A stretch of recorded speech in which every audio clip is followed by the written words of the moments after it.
today is going to be our annual virtual flight that we take right across Canada, and we're going to sit down, and it's going to be more of a rapid fire market stats in some of the major cities in our country. We're going to start off with London, and then we're going to go to Nova Scotia. We're going to go to Ottawa, Hamilton, Niagara Region.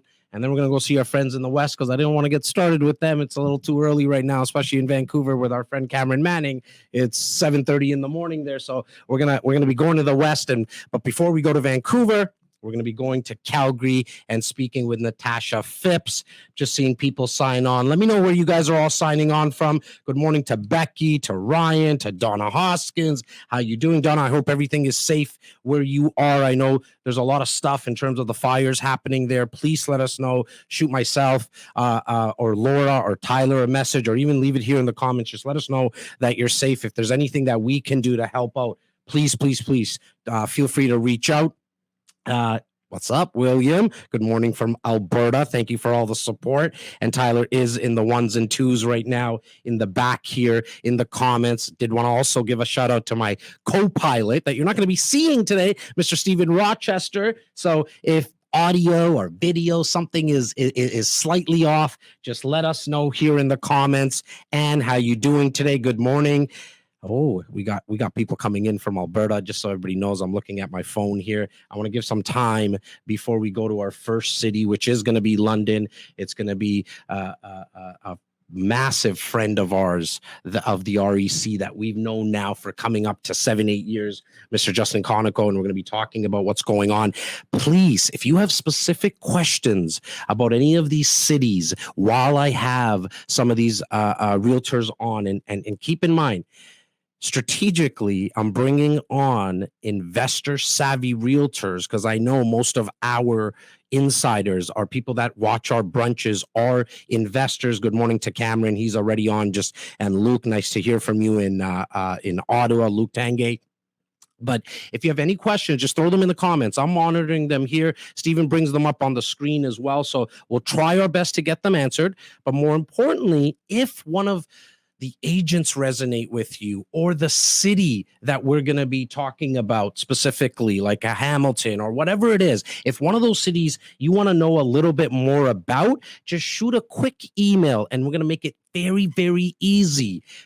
We're not that formal, so we're going to make it very informal, this email. All you got to do is, in the subject line, just write the city that you want more information on. And Tyler, who's our director of real estate concierge services, is going to make sure he sends you an email with an introduction with one of the realtors that we bring on today. And so the email address is info@reccanada.com. Again, that's info@reccanada.com. All you got to do is just put in the subject line the city that you want more information on, and we'll make the introduction within the next couple of days.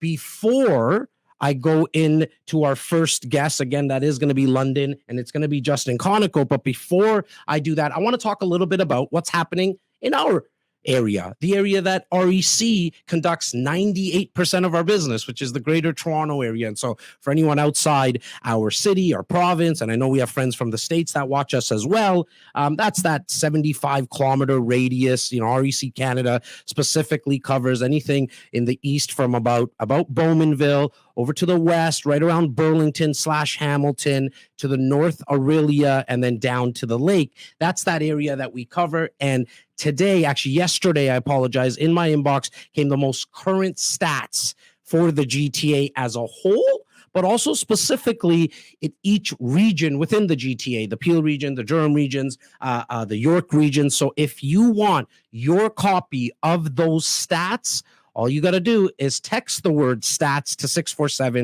647-372-0126. And Tyler, maybe you can just throw that in the comments for me. It's all you got to do is text the word stats to 647-372-0126. So let's get into what's been going on in the GTA market kind of as a whole. I'm not going to go into the Bramptons and the Mississaugas and the Oakvilles, because again, to get your copy, all you got to do is text that word stats. As a whole in the GTA, we now, for the 8th month of this year. Actually, these are going to be July stats. So a full 7 months, we've topped the $1 million average sale price. We're exactly at average price right now, $1,074,000. Year to date in the GTA, that's up 18.9%.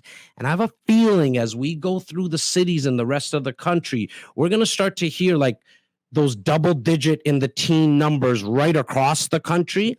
Personally, I'm not a huge advocate of wanting these numbers to be this high. I like the average to be flirting around what I've seen for the last 40 years, 50 years, which is in and around 7.5% to about 8% year over year. It's that number that I know we can count on in the GTA. Now, why are we seeing this 18%?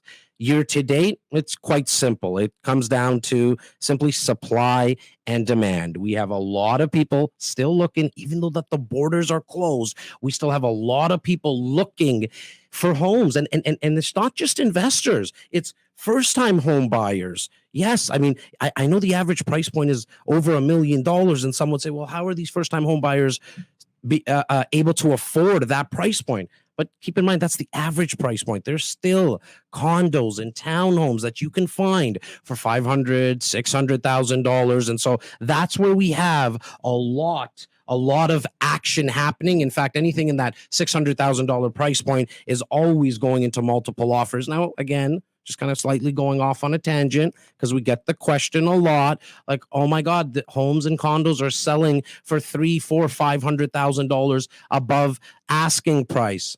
If there's one thing that you guys get today, I generally tell you not to write stuff down because I just want you to get the music, but write this down. The asking price of any home, condo, or building is irrelevant. It's irrelevant. It doesn't mean anything. It's just a made up price with a real estate agent and the seller of that property. Sometimes homes and condos are listed too low, and sometimes homes and condos are listed too high. The way to get true value and how you actually try to put a deal together through negotiations is finding out what comparable homes or condos to the one that you're looking at actually sold for. So whatever realtor you're working with, or if you're doing this on your own, I always want you to get a list of solds in the area and the type of property that you're looking at, because that's how you get true value. And so again, that was just a little tangent that Jas wanted to go off on because I get it all the time. I hear it all the time, and the media likes to speak about it. And I'm not like here to go crazy on the media or anything, but look, if it bleeds, it leads, right? And we know that. And so we want to make sure that we actually go further than just reading the headlines. So always get those sold prices. The numbers that I like to personally look at when I'm looking at stats is months of inventory. And the reason is, and again, for some of the insiders that have been with us for a very long time, this might sound like a broken record, but you sometimes need to hear things over and over again. The main stat that I like to look at is months of inventory. Why? Because that tells me what type of market we're in. So if we're anywhere in inventory numbers 0 to 3 months, that means we're in a very strong seller's market. If you're anywhere about 3.5 to 5.5 months, that's a balanced market. And then 5.5, 6 months and above, you're in a very strong buyer's market. We haven't seen that in a very long time, except in downtown Toronto last year for a very short period of time. But now we've also, in downtown Toronto, you guys heard me for months on in 2020, screaming from the rooftops that there were some crazy deals in downtown Toronto. Real estate condos went on sale at that time. That's over. It's you're not seeing those deals anymore. Why? Because people caught on. Investors moved into that area to look at properties as well. And so we're not really seeing those steals, quote unquote, off steals in downtown Toronto, but months of inventory right across the GTA market. We're right at 1 month. It's 1 month and essentially a day. So it's 1 month of inventory, which is a very strong seller's market. But you might be sitting there wondering, well, Jas, how do we calculate months of inventory? How do we get that number? And what does it all mean? Well, what that means is that if no more properties We're listed on the MLS, the multiple listing service, where I think it's safe to say 99.9% of real estate gets sold. 98 to 99% of real estate gets sold is on the multiple listing service. If no more homes or condos or properties were listed on this MLS, how long would it take based on the month before for all those properties to be sold? So as of right now, across the GTA, it's 1 month. It's 1 month. Very strong sellers market, and that's coming full circle to the talk about basic supply and demand. We have a lot of demand and not a lot of supply.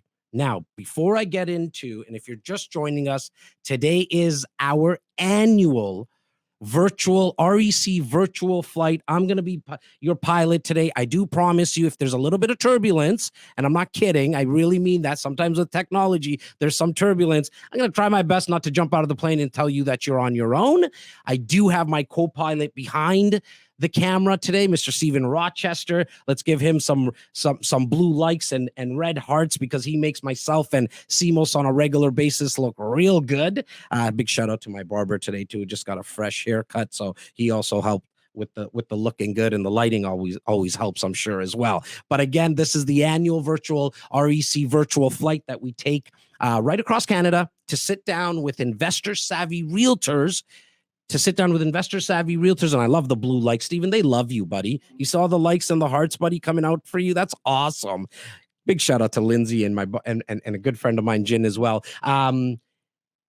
We take this flight annually, where we sit down with investor savvy realtors to give you a rapid fire market stats on what's going on in their specific areas, but also their forecast. I mean, these agents that I'm going to be bringing on today, guys, they didn't get their license yesterday, right? And not that there's anything wrong with that. I mean, in the greater Toronto area, there's 65,000 real estate agents. That's a lot. Like, I mean, if you throw a stone, you'll hit one, right? And not everyone's cut from the same cloth, meaning some agents are fantastic with first-time home buyers. Some agents primarily only work with somebody selling a property. Some agents only work on commercial properties. But the guys and gals that I'm bringing on today are focused in on investment real estate. They understand cash on cash, return on investment, what type of tenants are going to be looking at this specific property that you might be wanting to invest into. Why should you be perhaps looking at a buy and hold for a specific area, or maybe it's great to do a flip.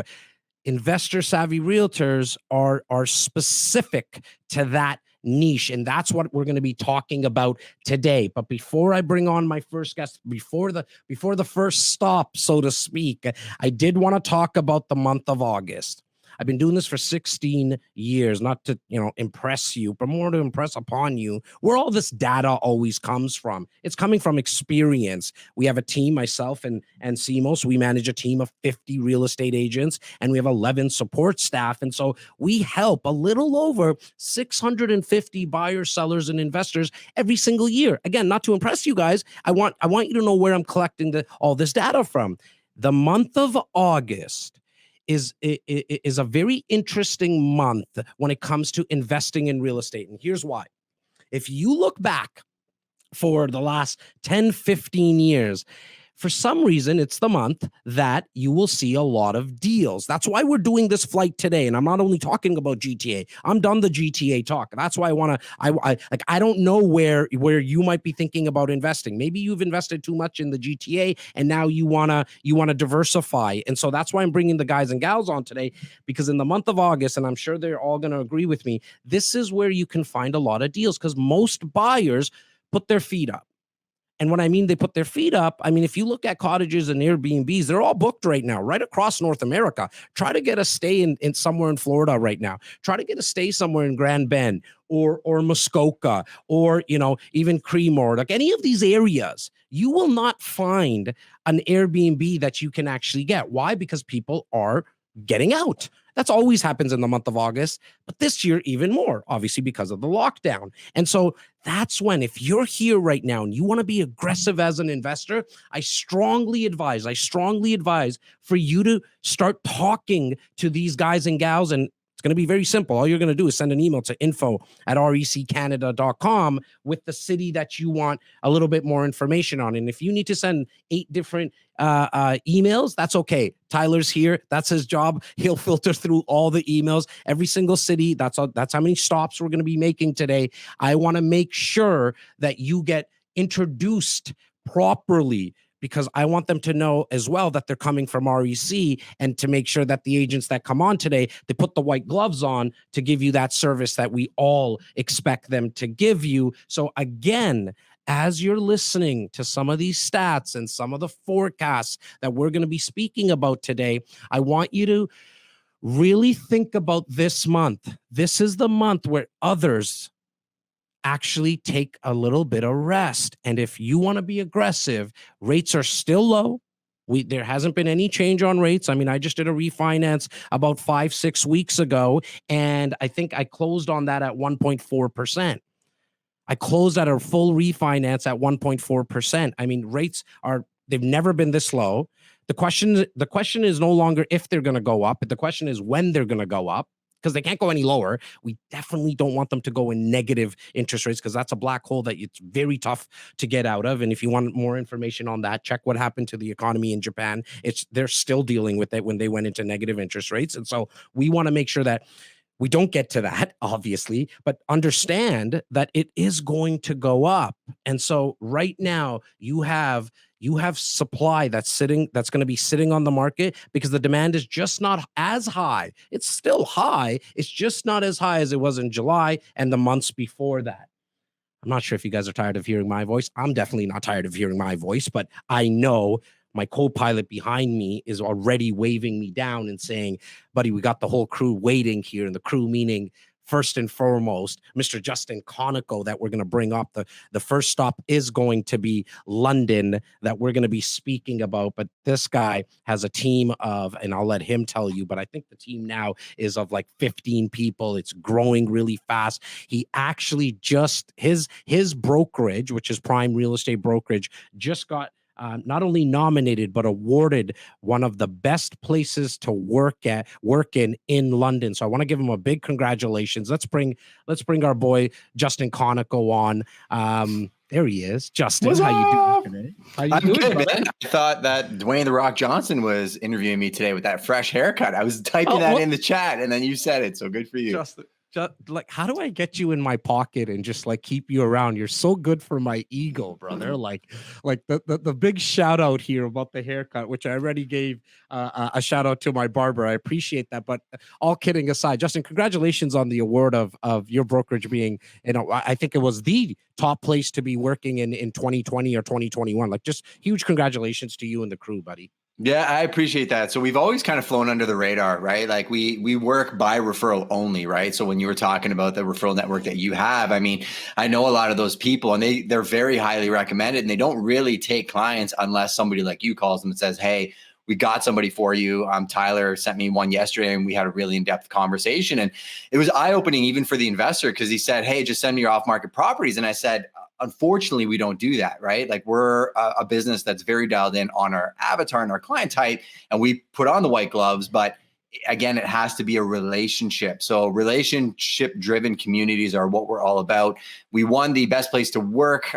We were one of, I think, 10 companies that won. They were small, medium, big businesses. We were honored. We were also nominated as Innovative Company of the Year for small business, and the Small Business of the Year award as well. So it's been crazy. That's not me. It's literally the community of people that we have. We're about 26 now, still growing. And yeah, you're part of that family for sure. Well, I appreciate that, buddy. And I know one of your team members is here as well, Lindsay. I mean, just a big shout to Lindsay, who deals with a lot of the clients that we introduced from the GTA to London. So big shout out to our girl, Lindsay. Justin, we're going to go rapid fire today, buddy, because as you know, a lot of your friends are on the stop-offs in this REC Canada virtual flight that we do annually. You and I have been doing some sort of webinar live event for the last 8 years now. I know how dialed in, to take your word, you are, and how much how much you have your feet to the ground of what's happening in that London area, as well as Grand Bend. this is not an infomercial, guys, if you're watching for Justin and his team, but everyone that I'm going to be bringing on today, they're not just somebody that I called on and Googled yesterday to bring on. These are people that we've been doing business with for a very, very long time. And most importantly, I don't even care if I like them. Like, let me get that out there. It's the feedback that you as REC insiders have been giving us about the Justins and the Shawnas and the Rachel Hammers. And that's why we're bringing these people on. But Justin, as I said, it's going to be rapid fire, brother. I want you to talk about a couple of things. Let's get actually first and foremost started with what's happening right now. We're going to touch on the forecast, but what's happening in the London market now in terms of average pricing, and then we'll touch on at the end where we might be able to find some deals. But what's going on in the market right now, brother? For sure. And if I can have your team throw up the screen share that I just threw in StreamYard, I actually prepped for this to make it really fast and efficient for you guys. You're the best. If they can't get that up, I'll just rattle through it anyway. So London, Ontario is actually right in between the GTA and call it Sarnia, Windsor area. So that's southwestern pocket. So if you're coming from that Toronto area, you need to understand that our territory actually covers Lake Huron to Lake Erie. So that's Grand Bend to Port Stanley and probably Kitchener, Waterloo area, all the way down to Sarnia, right? L-Star listings tend to cover that area. So when people hear about London and they hear the average price point grew from $275,000 in 2013 to $600K, they just think it's unaffordable. Right. And what we do is try and bring them to light that there's still very good investment options. They just need to understand that they can't be investing like they were in 2013 and looking for those deals that, you know, people did in 2013 and found success with. There's new strategies and new success. So from the home sale perspective, your average prices in like London proper can range anywhere from 600 to 700 grand. That is for a single family detached home, right? If you're talking investment properties, that does translate to some pretty big numbers. Duplexes in very desirable areas, for example, we're selling from $700,000 to $900,000, but then fourplexes in like called BC class neighborhoods all of a sudden are trading same price point. So depending on how many doors and what your strategy is, you can still really find success. You mentioned the short term and the cottage market. Again, Port Stanley, Grand Bend are two great case studies around that. Port Stanley, we did a phenomenal project for Domus Developments selling pre-construction semi-detached homes, which did not exist there. It was a brand new product type. We were selling those around 350 grand. Those people that invested in those pre-constructions, they're worth probably about 550 now.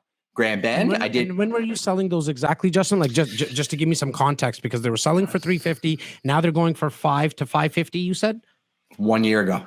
Wow. Yeah. Okay. Yeah. So our market, so those cottage markets went up about 47% in the last year. London increased around 35% in the last year. Keep in mind, this is probably compressed appreciation. So that probably would happen in 3 to 5 years. But because of COVID and really keeping people locally, they turn around in their backyard and they're like, where's a great place to invest? I did a video on my Instagram at Justin.Konikow this morning talking about Grand Bend. I was on the beach by the Pinery and I said to people, everybody thinks it's crazy here, right? And it's true. Teardowns are selling in Grand Bend for 1.5 to 1.8 million for a teardown. But that's if you're looking at it with a very focused lens at the highest price point. Another video we're dropping on our YouTube channel next week is Grand Bend, Ontario, 3 pros, 3 cons. And we go over the price points and you can actually get condos for like 350 to call it 500. You could get single family detached with huge upside for renovations, 500 to call it 750. And there are those $1 million properties that are bringing in insane ARVs because there's almost no ceiling to value. But again, I think people just don't look at these markets with a strategy. They just read the headlines, which I really want to steer people away from. Something that I'm going to probably, I'm going to be asking everyone that I speak to today is, an idea on what the months of inventory is kind of hovering around. Sure.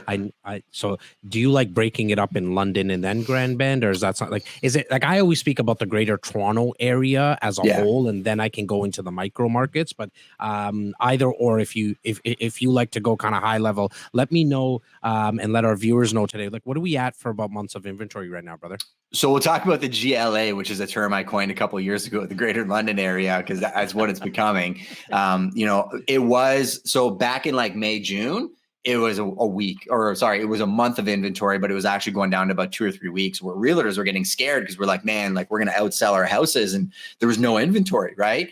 We did go through a stretch where we noticed there was definitely a softening in the market. And if you look at the MLS stats from June until like mid-July, it went like this and then went like this. But this is why these events are so valuable. Literally in our group chat this morning, I don't want to show you the photo because the GIF is pretty funny. It's Elmo standing in fire like this. It's heating up again. So what we're seeing right now is exactly what you said, opportunities for buyers. But it looks like if you don't act in the next 2 to 4 weeks, that we're going to be back into a very heated marketplace come fall, which is kind of what we're tracking. Cameron Manning and Lindsay are on our weekly calls across Canada, and they're seeing the same things. Now, I mean, look, we know historically in the fall anyways, like the market's going to heat up again. That's always happened. There was maybe last year for a couple of weeks in September here in the GTA, again, specifically downtown Toronto with condos, we saw a softening on pricing. But historically speaking, the fall market always heats up again. But you're saying it's probably going to heat up even more this time around. Does that have something to do with the borders opening up as well? Like just what the forecast, I mean, the numbers are looking like? I think it's a lot of things, right? And again, we're very conservative by nature. So, I know you very well. I know your crew, and we operate the same way. Like we operate independent of the market. So anybody watching this thinking, oh, there's a bunch of real estate agents saying that the market's going to heat up, they just want to sell some properties. Listen, the market crashes, we'll probably do more business because we have a lot of investors waiting for a massive correction. What we want people to avoid is sitting on the sidelines for 2 or 3 or 4 years to get into the marketplace, and they keep watching this appreciation go by them. So the only question you have to ask yourself is, do you believe in the market, right? The market forces will do these ups and downs every 2 to 4 weeks, and you'll see these waves. But overall, how do you think this market is going to perform? Are there lending policies in place that are going to make sure that we're protected from an all-out collapse, which I believe there are from a lot of the research that we've done? And with the borders opening up and immigration coming in, what's that going to do to the supply and demand? Listen, politicians are not helping anything, right? They're putting policy in place to try and regulate the real estate market. But the biggest issue with the supply and demand is the government. The fact that they have so much red tape, the issues they have with zoning, they don't bring projects that are in line with their official plan to the cities that need the housing. They're not bringing the houses. They use these red herrings to distract the population that it's the real estate agents, it's greedy this, it's greedy that, when really it's them. They're literally making projects that should be greenlit in 6 months because they match the official plan. They're in concordance with everything they want, but they make these projects take 2 or 3 years, and then people wonder why prices are going up. I'm getting off my soapbox. I apologize. No. It's all good, buddy. This is very, very important, man. I mean, look, here in the GTA, I speak about that from when a developer puts in an application to when the building gets built, it's 10 years. It's nuts. In Manhattan, it happens in 2 to 3 years maximum. Like driving around in Manhattan with construction with construction vehicles and boarding stuff up is a lot more difficult than it should be here in Toronto. Yeah, I know we're congested like in the downtown core, but 10 years and then the development charges to be, anywhere from about $50,000 to $60,000 per dwelling. Mm-hmm.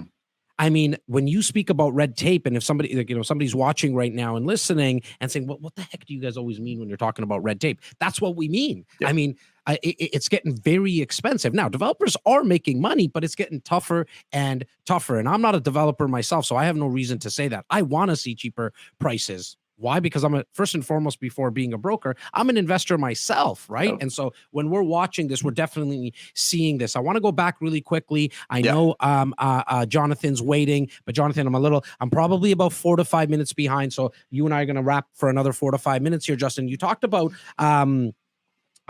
Grand Bend and short-term rentals. My question to you is, what happens in the winter with these things? Like, are they all winterized and are people renting them out? Like, what happens in the winter? Like, I know obviously, I was there not too long ago in Grand Bend. It's jam-packed. Things are open again, right? Yep. It's amazing. It's beautiful. It's 2.5 hour to 3 hour drive. But what happens in the winter, man? Well, if you'd like, go to Justin Konikow on YouTube and you'll find out next week, because that's one of the pros and cons that we go over. And it's actually a myth that in the wintertime, it just shuts down. So here's what happens, right? In the summertime, you have about 50,000 people that come in addition to the population on a weekly basis to that area, right? So the rates that you're seeing, like $3,500 to $5,000 a week for rentals, and that's nothing, because if you go to Muskoka, you're seeing places rent for $1,500 a night. guess what? Grand Bend is becoming the Muskoka of the Southwest Coast. And there's no denying it, right? The developers, the money that's being invested in that area. And if you look at a map, Grand Bend is actually the city on the coast. So the interesting thing, because it's a seasonal town, is even at Christmas, holidays, everything, the grocery stores are open, everything's open because it's a seasonal town, which you don't get in big cities. So all of the little submarkets always come to Grand Bend. So it's always open, it's always lively. The banks, the post office, everything's open. But here's the real crux. Summer's fun, busy. I like New York. New York's busy. There's a music and cadence to the energy there. Grand Bend's kind of like that. I love the wintertime in Grand Bend in the fall, because it's quiet. And the season of life that I'm in at that time is perfect. I can go to the Pinery. There's snow. I can go snowshoeing, snowmobiling. It's actually one of the most active winter towns, more so, I think, than even right downtown London, where people just stay in their houses. Here, there's so much to do. The Pinery Park has 3 ecological systems that are in it. You keep people snowmobiling down the highway. It's endless. And again, businesses are open, so it doesn't shut down. You just don't have that massive influx of people and traffic and all that other stuff. You said a word that I was thinking about, like you said influx of people. Now shifting it to long-term rentals, like not the 3 to 6 months. As an investor, if I'm considering to buy a property, say in the GLA, but specifically kind of London, right? I kind of want to hone in on London for a minute here. Who are going to be my tenants? So I'm going to buy a duplex, 600, 700. I get the buy and hold. And I'm speaking for an investor, from an investor's perspective. Sorry, I get that. But who's going to be my tenants? Who are people? Who's living in these places? Depends where you go, right? Like people just think of London as a student town, and you're incorrect. Student rentals are probably only 20% of the product that we actually sell. And we're one of the largest investment firms in London. So you're finding young professionals that are going to school. Maybe they're going to King's or Ivy or even Fanshawe, and they're learning and developing a skill set. And you can get some really good quality tenants that are looking to become professionals. Typically, when they get to the third year of university or college, they're starting to become like you and I when we were young and in business, right? They kind of want to start living independently, and they usually have a decent amount of capital to rent because of the fact that they're going to those schools. Now, if you start going to the other areas of London, it's all going to depend on what you buy, right? If you buy something that on paper cash flow is $1,000 a month, your vacancy rate is probably going to be 25%. And maybe you deal with some non-payment issues because there is such a diverse population of London, people that are in a great financial position, people that aren't, people that are going to school, people that don't have jobs. You have people that are in the hospitality finance industry. Fun fact about London, it actually has one of the largest GDP contributions to Canada, 5.5 billion in manufacturing, 6.5 billion in agricultural, 720 million in health sciences, over 200 million in tech. So you're seeing a lot of people that work in these fields that can be your tenants if you work with the right investment firm, or that's the type of people you want. And that's why I have you on. That's why I had you on right now, brother, because look, I mean, we know London, we can read the stats.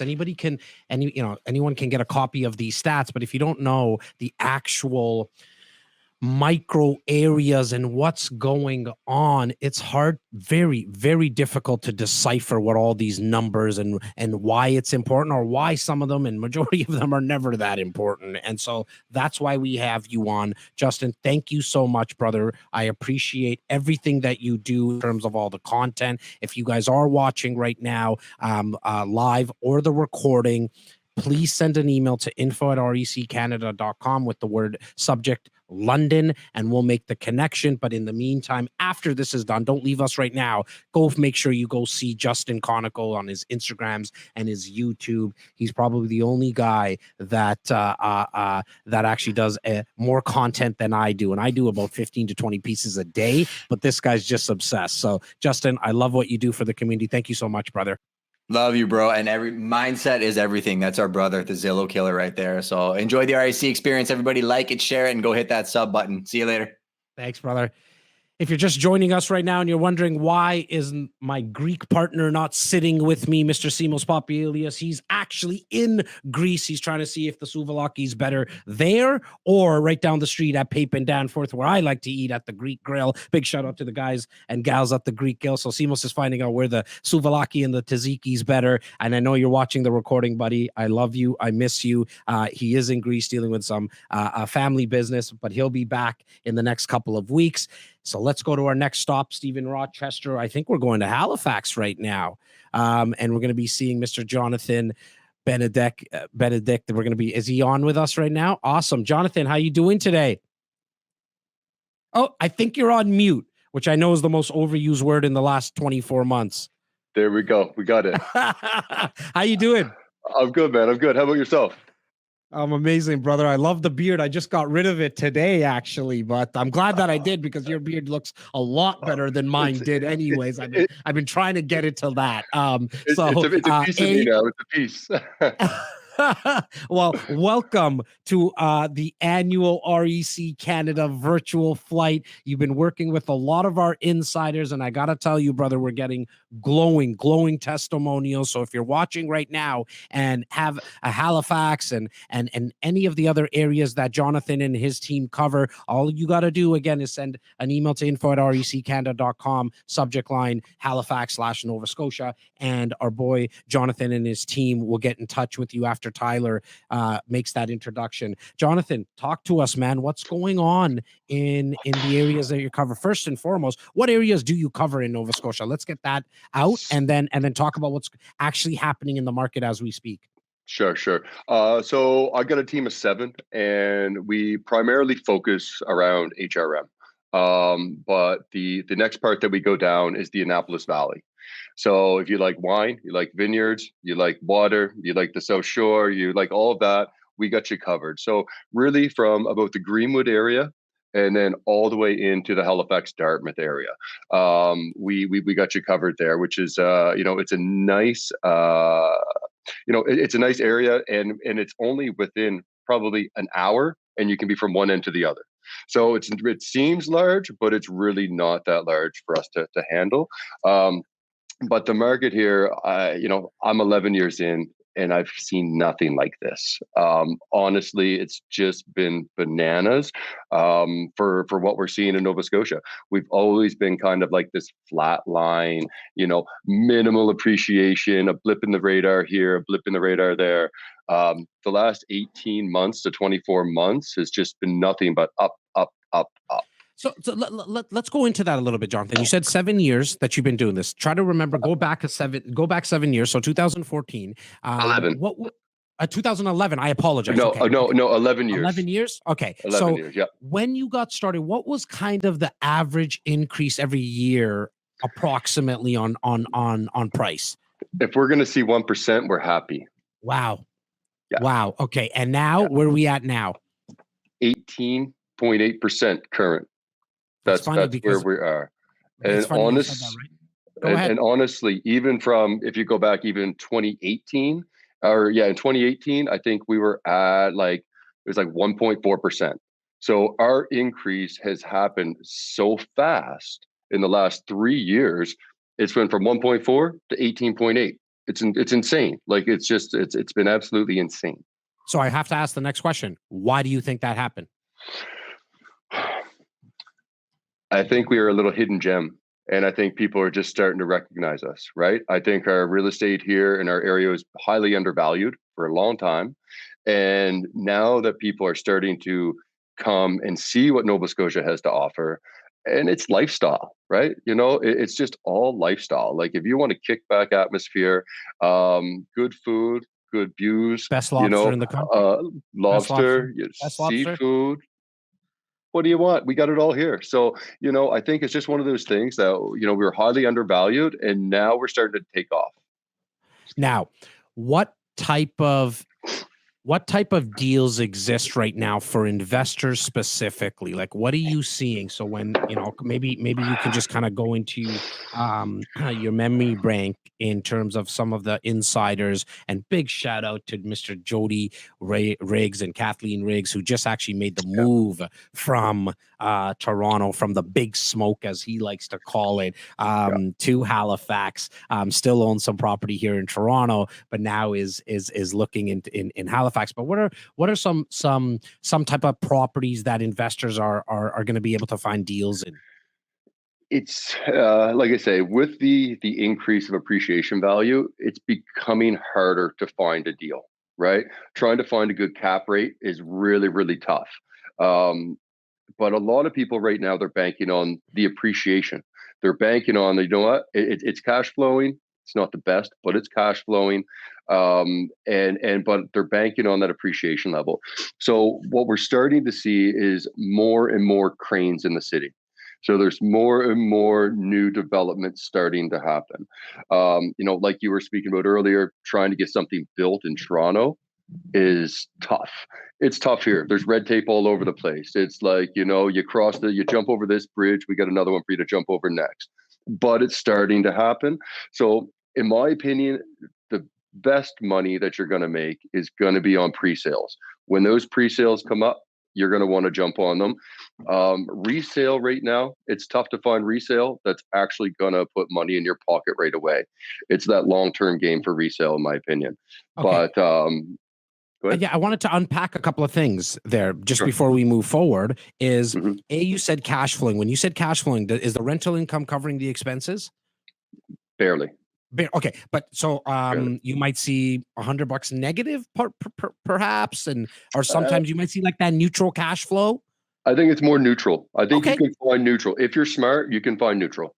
Okay, so and the reason I bring that up and why I wanted to unpack that a little bit, because if you're a rookie real estate investor or you're somebody who's been doing it for a very long time, we all have our own opinions on it. My personal opinion, and I know I can speak for my business partner as well, is that Mhm. if your rental income is covering your expenses, I mean, that's amazing, right? At the end of the day, Yeah. because yes, you have the passive appreciation, and some would say, well, that's just a forecast. Not if you go ultra conservative. If you're seeing 18%, let's not work on 18% as the passive appreciation. That will be the anomaly / outlier. But why not look at maybe 5%, right? Or look at 3%. If it's 3% compounding year over year, I think you're going to be happy at what that number is going to be. But that's not the only thing that we need to look at. And I'm speaking, and I know you know this very well, Jonathan, but I'm speaking to somebody who is newer, or just reminding someone who's done this a few times. It's that principal recapture.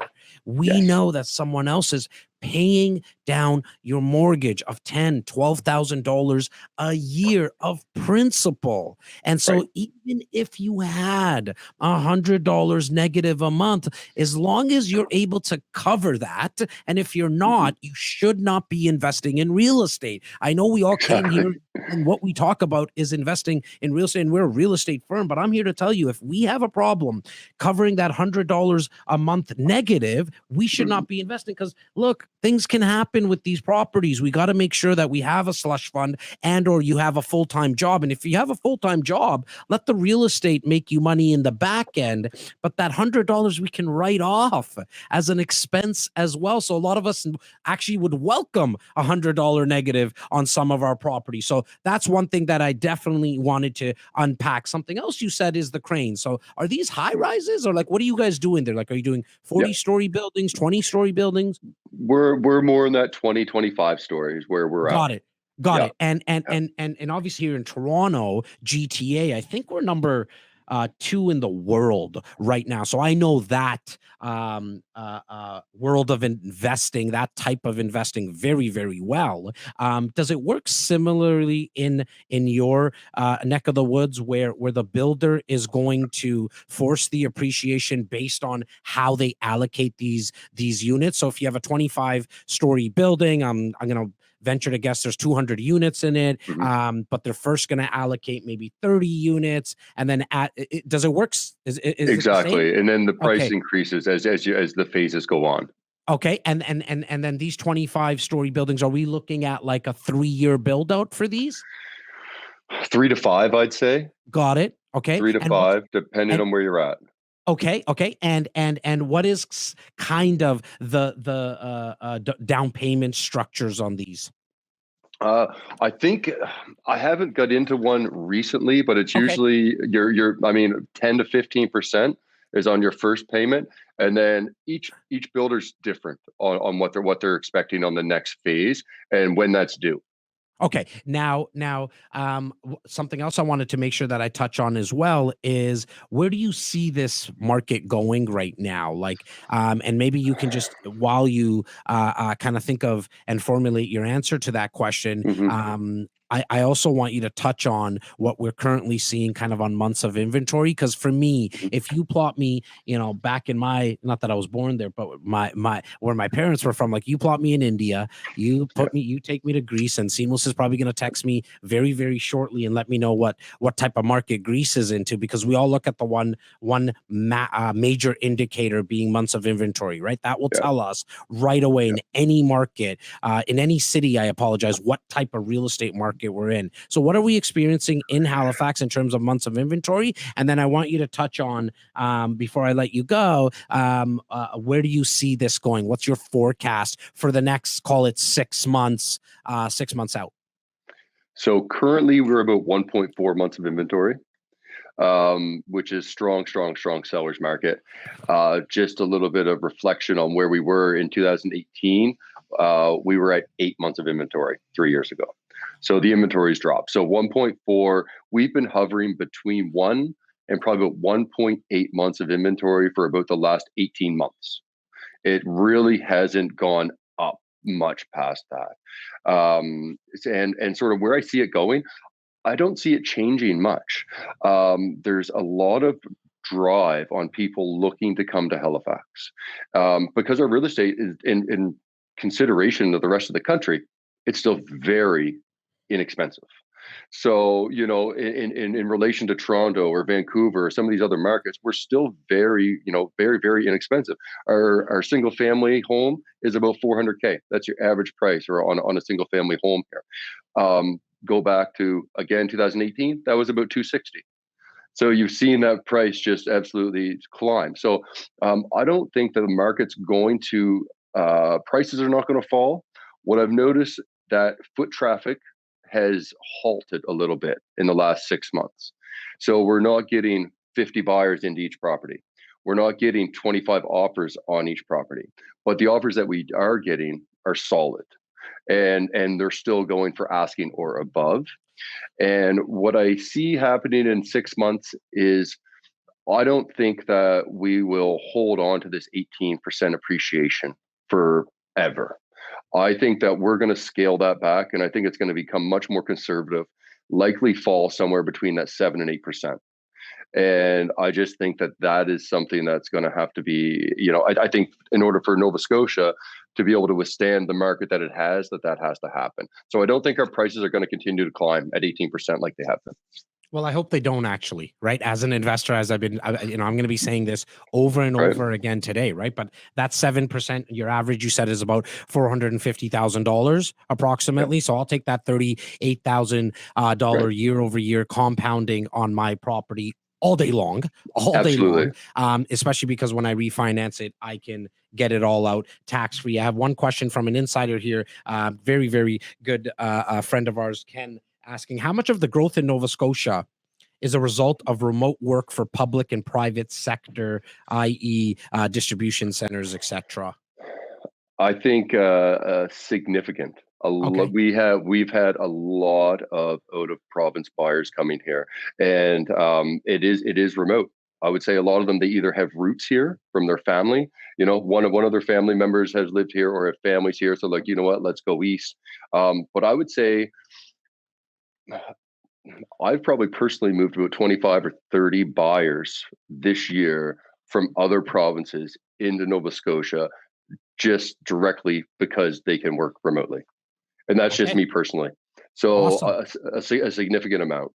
I appreciate the answer. I appreciate your time, Jonathan. For anybody who's watching live right now or the recording, to get in touch with Jonathan and his team. And it wasn't 7 years, it was 11 years, because you have a team of 7. Sometimes all these numbers in Jas's heads, I try to formulate it. So I appreciate it and I apologize for the mistake there. No worries. Send an email to info@reccanada.com with the subject line, Halifax, Nova Scotia, whatever you'd like. And we'll get you in touch with Jonathan's team. I appreciate your time again today, buddy. Thank you so much for everything you do for the REC Insiders.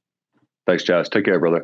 All right, take care. A couple of questions that came in the chat that I want to address. One, does REC have an agent in Italy? I'm a little I'm still a little hurt with what the Italians did to the English in Euro final. A, B, the Italians just took a gold away from Andre de Grasse.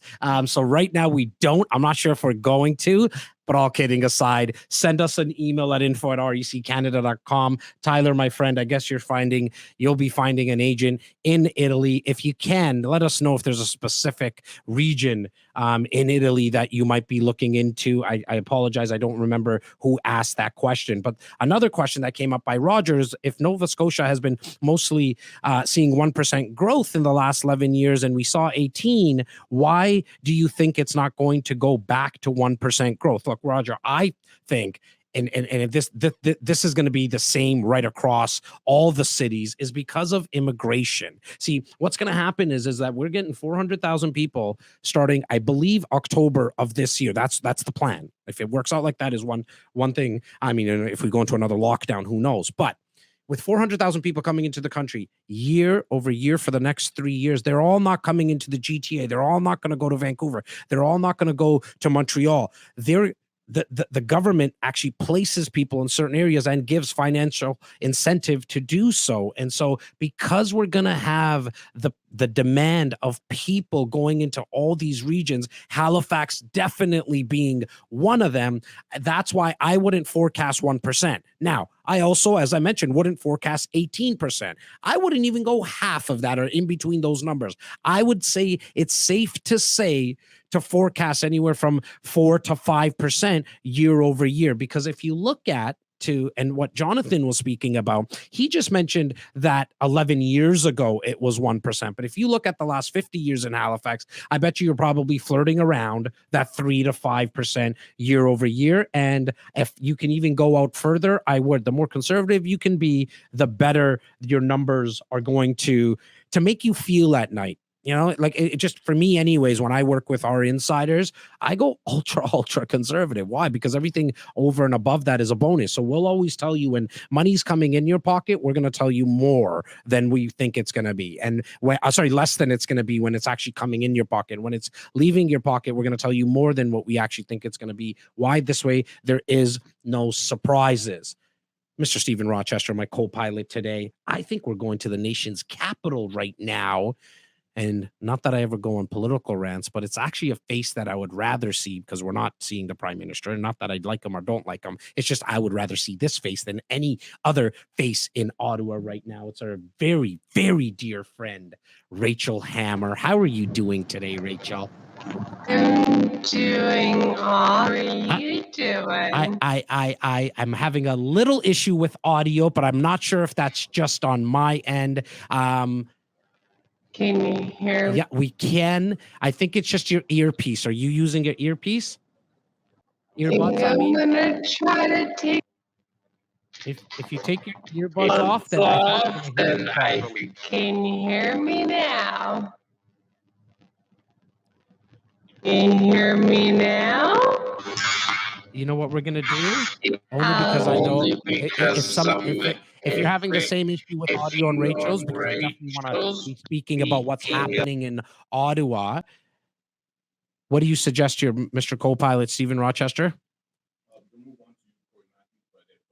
Actually, we're going to Shawna next. So, Rachel, we're going to send you a message, and we're just going to get you connected with audio again. But I know that we can, and I'm so glad that the crew is all set up in the back end. All our guests, everyone that we're going, they're all in the studio and backstage. It makes it a lot easier because we can pivot. We can pivot, and that's what you need to do, especially in today's day and age. And we're going to go right to Hamilton to see our friend Shawna. How are you doing today, Shawna?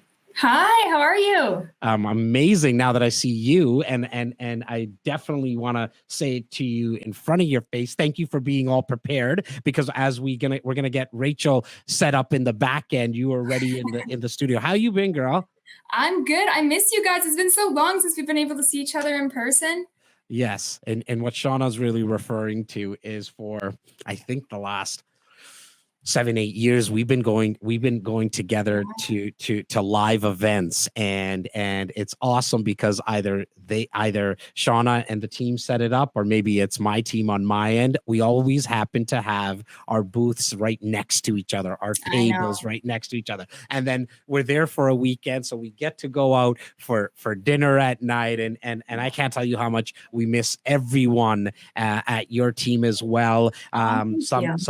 Some might be familiar with the name Mike Heddle. That is the same team. We're not switching who we do business with in Hamilton. She's actually, in my opinion, I said it to Mike. You saw the email when he said he can't make it. I said, buddy, I would rather have Shawna on anyway. She is the better half in that sense in the business world. But Shawna, let's talk about Hamilton, because I mean, wow, it is really the city that we probably get asked about the most after GTA for us.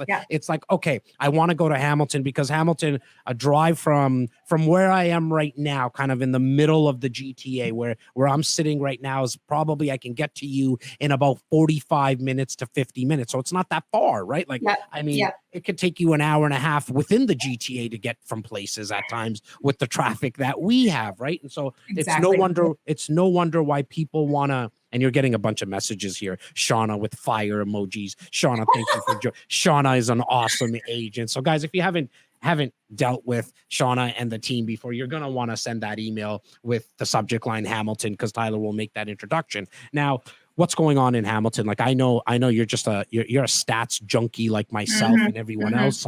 Let's talk about what's actually going on in Hamilton, what type of market we're in, and then we'll shift the conversation afterwards. Absolutely. So before I get into the stats, because I can talk stats all day, I have to give a shout out to Mike Heddle, our team leader. I know he wishes he could be here today, but he's currently out trekking the Purcell Mountains in BC. So he's raising money for the Royal LePage Shelter Foundation. So we're rooting for you, Mike. But instead, we like to joke that you get the younger, hopefully funnier version of Mike today. Okay. So much easier on the eyes. We're going to keep the jokes on Mike going. We're going to keep going on the joke on Mike, but all kidding aside, I love Mike Heddle. And Mike, thank you for doing what you're doing and raising that money for the Royal LePage Foundation. I mean, he's always doing things like that. So it's just awesome. But go ahead, Shawna.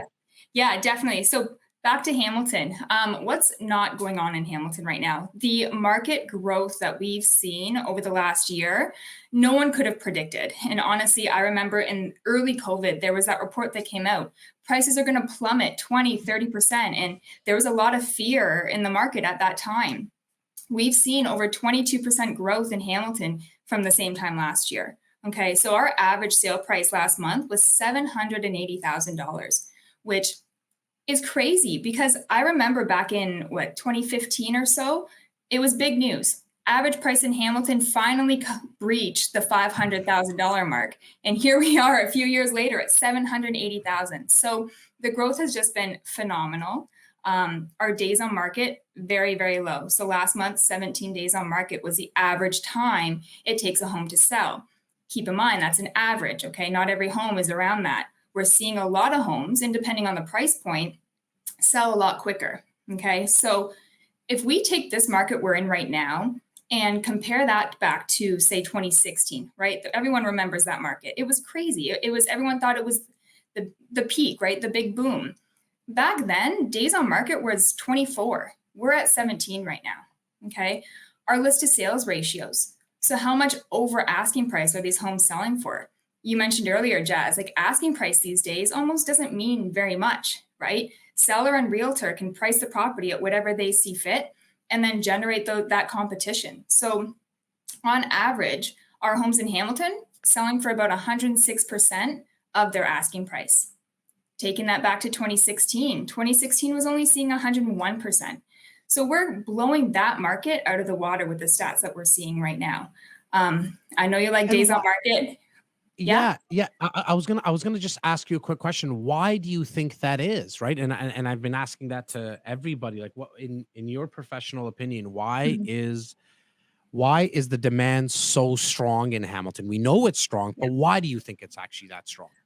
I think there's a lot of ways to answer that question. Number one, you talked about it, immigration. We're seeing a huge influx of Toronto GTA buyers and investors coming out this way.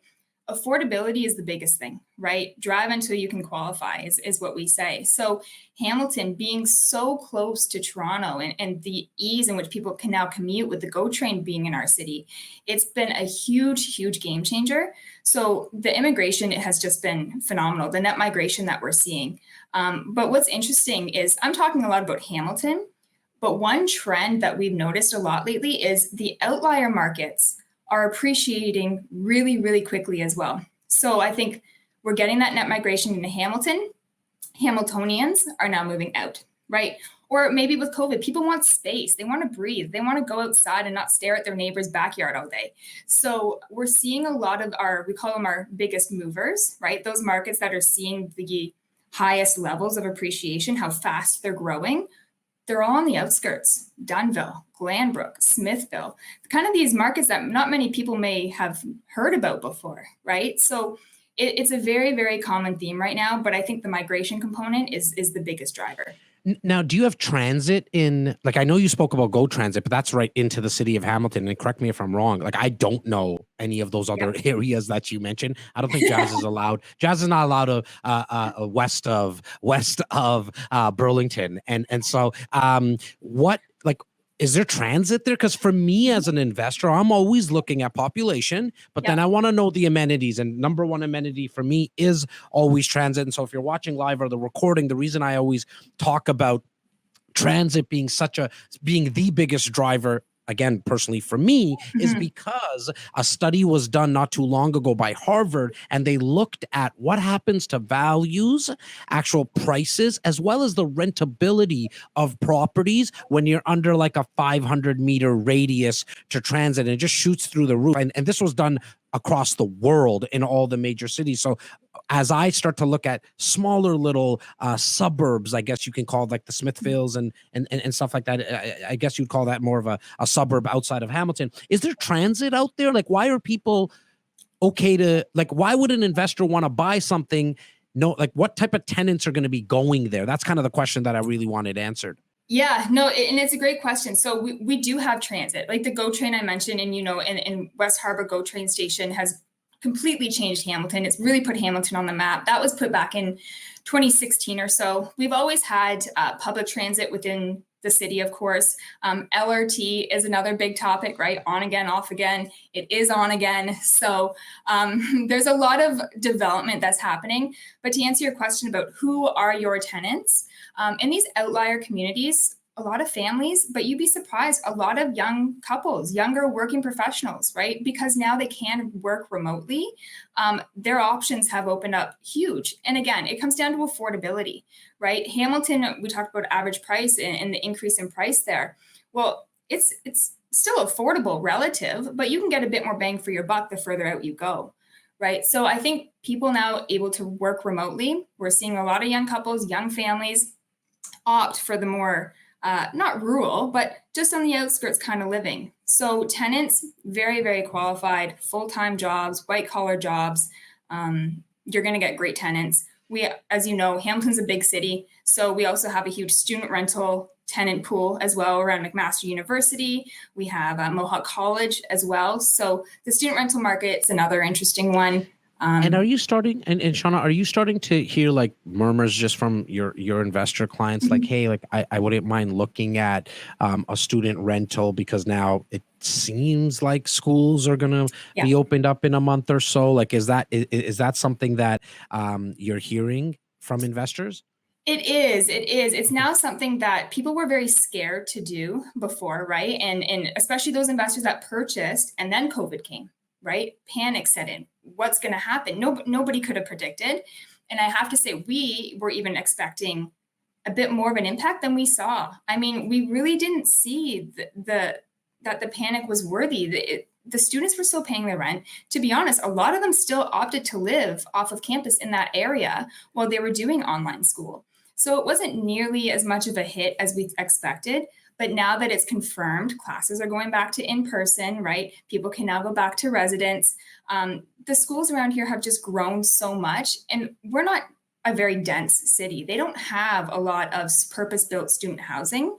So they rely on investors to purchase these homes, have the 5-6 bedroom homes so students can rent in nice, clean, safe environments. So it is an investment that now people are starting to think, okay, maybe I can really consider this again. Now, I've always, and I mentioned it earlier, but if somebody's just joining us right now, that this month in August is historically one of the best months for investors because, and Jonathan also mentioned it as well, that the foot traffic is less, right? And I don't think I even commented on that, but are you starting to see that in Hamilton as well now, like in your areas and the suburbs, where there's a little less foot traffic? The phone's not ringing as much for some of the listings, which for me screams opportunity as an investor, right? Like instead of competing against 57 people, I'll take 12 people I'll compete against. And some of them you might not even have to compete because people are in cottages. Like, my wife's booking places as we speak to get somewhere, right? And my business partner, he's in Greece right now. Like, I mean, this is happening right across the country. Are you starting to see, like, do you agree? Let me ask you this. Do you agree that there is some opportunities still for investors right now in this month in your market?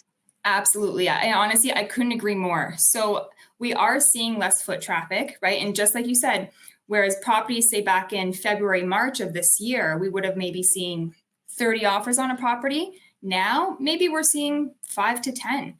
Like, they've gone down quite a bit. We're actually able to monitor in fairly real time kind of showing activity and offer activity. And I've noticed since that peak back in early 2021, just for perspective, we were seeing showings of about 10,000 showings per week in Hamilton. Now we're seeing about half of that, 5,000, 5,100 showings per week. So it has gone down. Same with number of offers being made. Okay. So back then, number of offers being made was about 550 a week, 1,200 a week. Now we're seeing about 550 a week. So very directly correlated to each other. And I think it's for exactly what you said, right? We're out of lockdown. People want to travel again. They want to go up north or Greece or BC and have life back, right? So we are noticing a bit more or a bit less foot traffic, So in my opinion, as an investor, this is what you want. This is what we've been waiting for, right? A bit less of a crazy market. Don't get me wrong. We're still in a very strong seller's market, but just not as crazy as it would have been early 2021.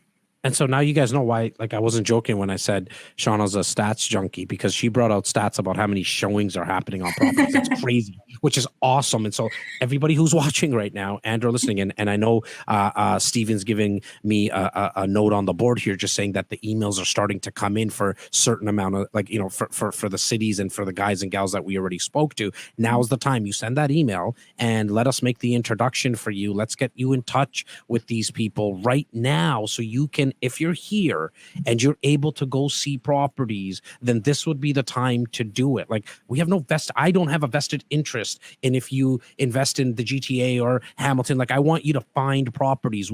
Our cups are full and they're overflowing now. And we just want to make sure that you guys get the information. But if you're somebody who's sitting on a refinance that you just did right now, this is the small window. I was calling it before, and Stephen, please make a note. I got to get the recordings that I was doing 7-8 months ago and a year ago about what was happening with condo prices in downtown Toronto. And I said earlier that we don't have that window anymore, but this is a new window now that's come to us available, which is probably gonna last just this month of August, probably right up until Labor Day. Let's say right up until Labor Day. Psychologically, the kids go back to school and the family starts saying, honey, let's go look at homes right now. And then we as investors start to compete against end users. And I'm here to tell you, you will not beat an end user. You cannot beat a couple who sees the kids, envisions the kids in the backyard with their kids running, because they'll pay $50,000, $75,000, $100,000 more because they already see the kids growing in that house for 10 years. They don't care about that extra $75,000. But as investors, we can't pay that. Why? Because then the numbers don't make sense. So that is the window in itself. Shawna, thank you so much for substituting the time with Rachel as well. I really appreciate it. I again appreciate everything that you do with our REC insiders. Guys, send that email with the subject line Hamilton, and Tyler will get you in touch with Shawna. Thank you so much once again. It was so good chatting with you. Thanks, everybody. Take care. All right, I think we're okay.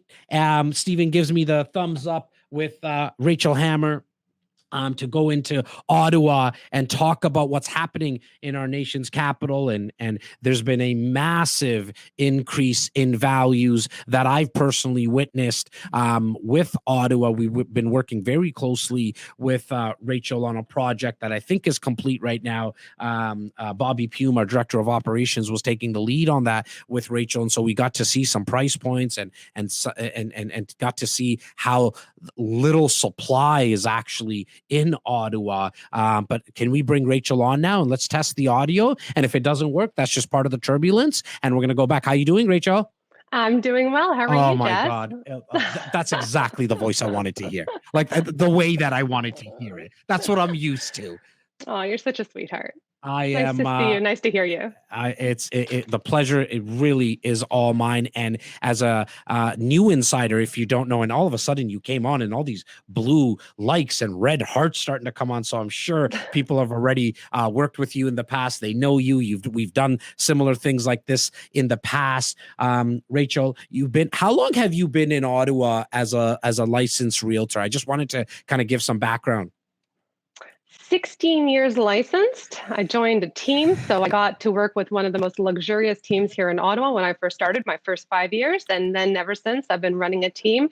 And I'm very proud to say our team has been long lasting. We're 8 people on our team, and we work from downtown Ottawa, east to the Orleans, Rockland area, west to all the way up to Carleton Place, Smith Falls, Stittsville, Canada, Nepean area, south going Kemptville, Barrhaven, Riverside, South Manotick, and the list goes on. So what is that radius approximately? Like, again, I'm not, now I don't go, I really don't go east of, I don't go east of, I was going to say Bowmanville, but that's it. Like, I don't go east of Bowmanville. So it's like, so I don't really know the landscape of Ottawa. So you said about 20 minutes?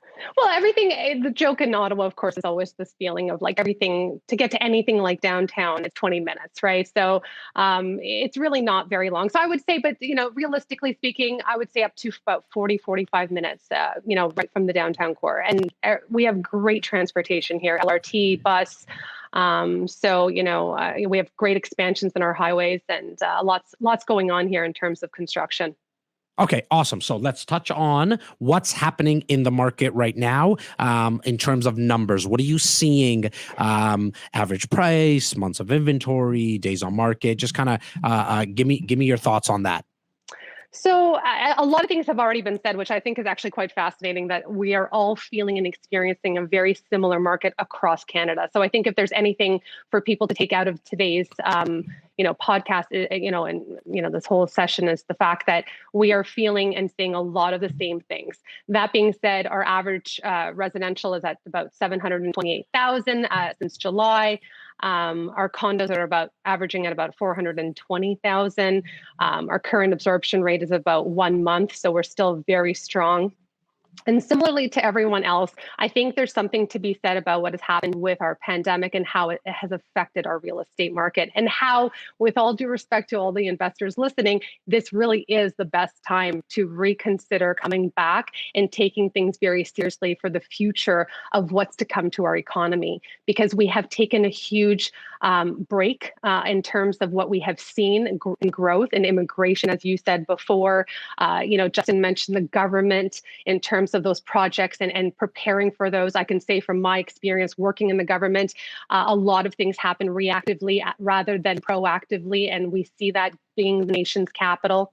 I think when I think of some of the other, speakers, Jonathan talking about the historical numbers, it's the exact same thing. Slow growth in Ottawa over the years until all of a sudden we hit 1 million people population. We're now considered an urban city, but we're still conservative by nature. And what I think is the difference, with all due respect, and why I love Ottawa so much for investors, is the fact that we are one of the safest cities in the country.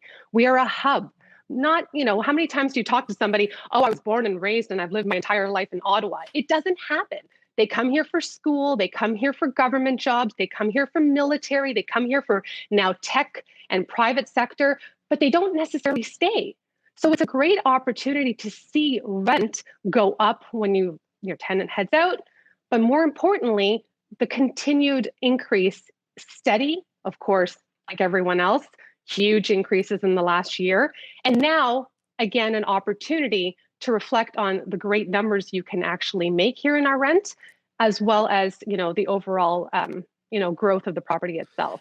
Are you experiencing kind of similar to what everyone else is in terms of the rental incomes covering the expenses, or is there something that you maybe might like be able to bring to the table and say, well, Jas, I mean, there's maybe some areas where or certain types of properties where we're seeing $700-800 a month positive. I mean, that would be surprising to me, but what are you seeing in that sense, just so investors can kind of get a feel for numbers when it comes to rents?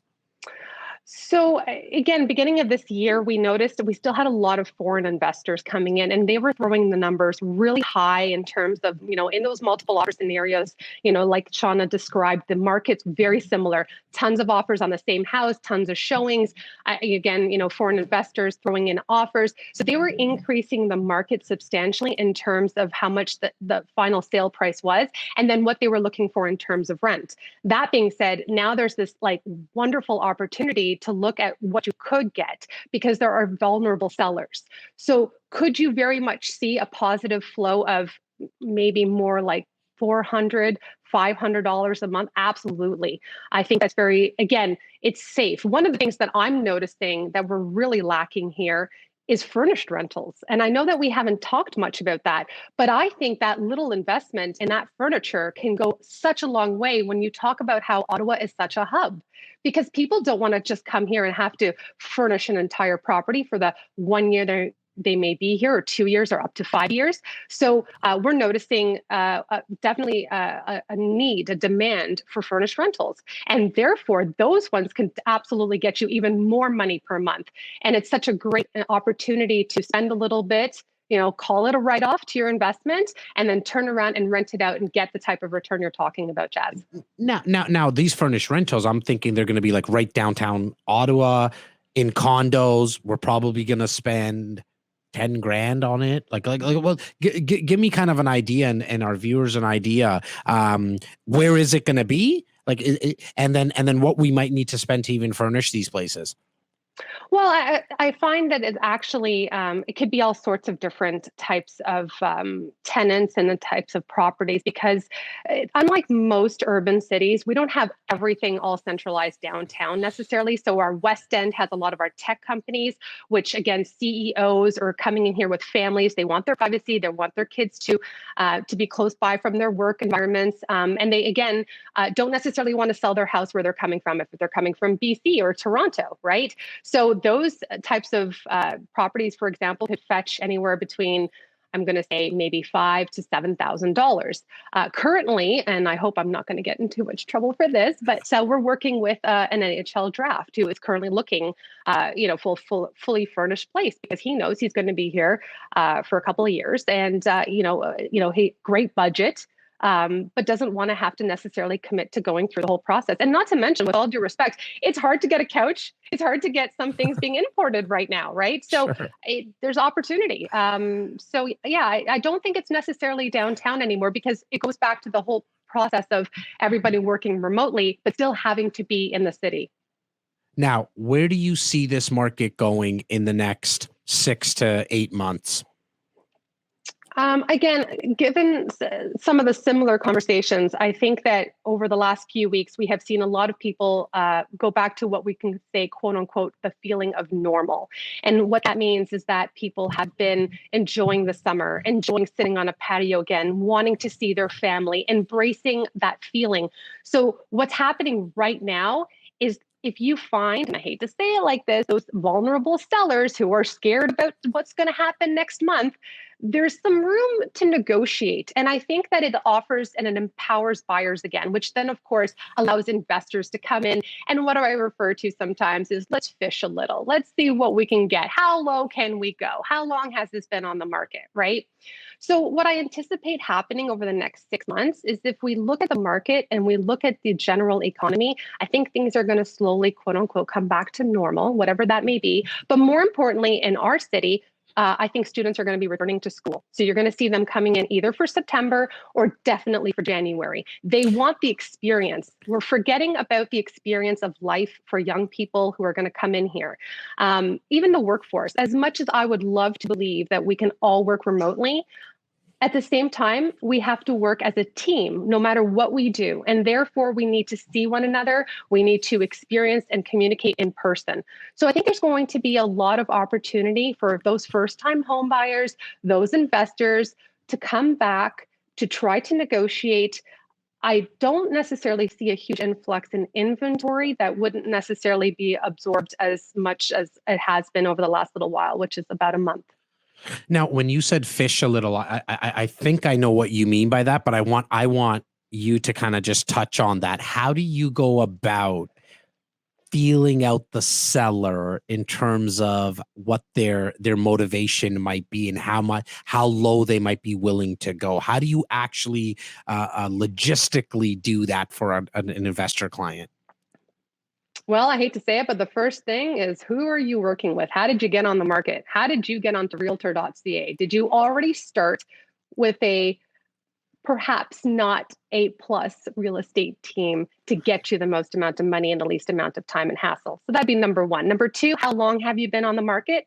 Number three, have you received any offers? And that's in communicating, of course, with those listing agents. So I think when we talk about fishing, what I'm already seeing this past week with some of our own listings is individuals attempting to see, by putting in a lowball offer, what the seller's going to do. And the mistake I feel like a lot of realtors are making these days, if I could say this, is rejecting the offer. There's a time to reject offers and there's a time to negotiate. And I hate being the person to walk away from the table. As a matter of fact, I rarely do.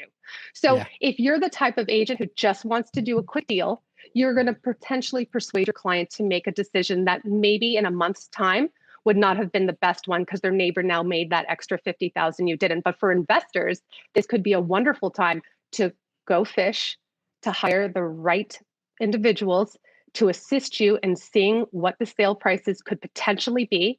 Because as long as there's one other house or two other houses on that same street or a condo in that building that has gotten more, you could be rest assured the rest of those sellers in that building are not going to be giving it away either.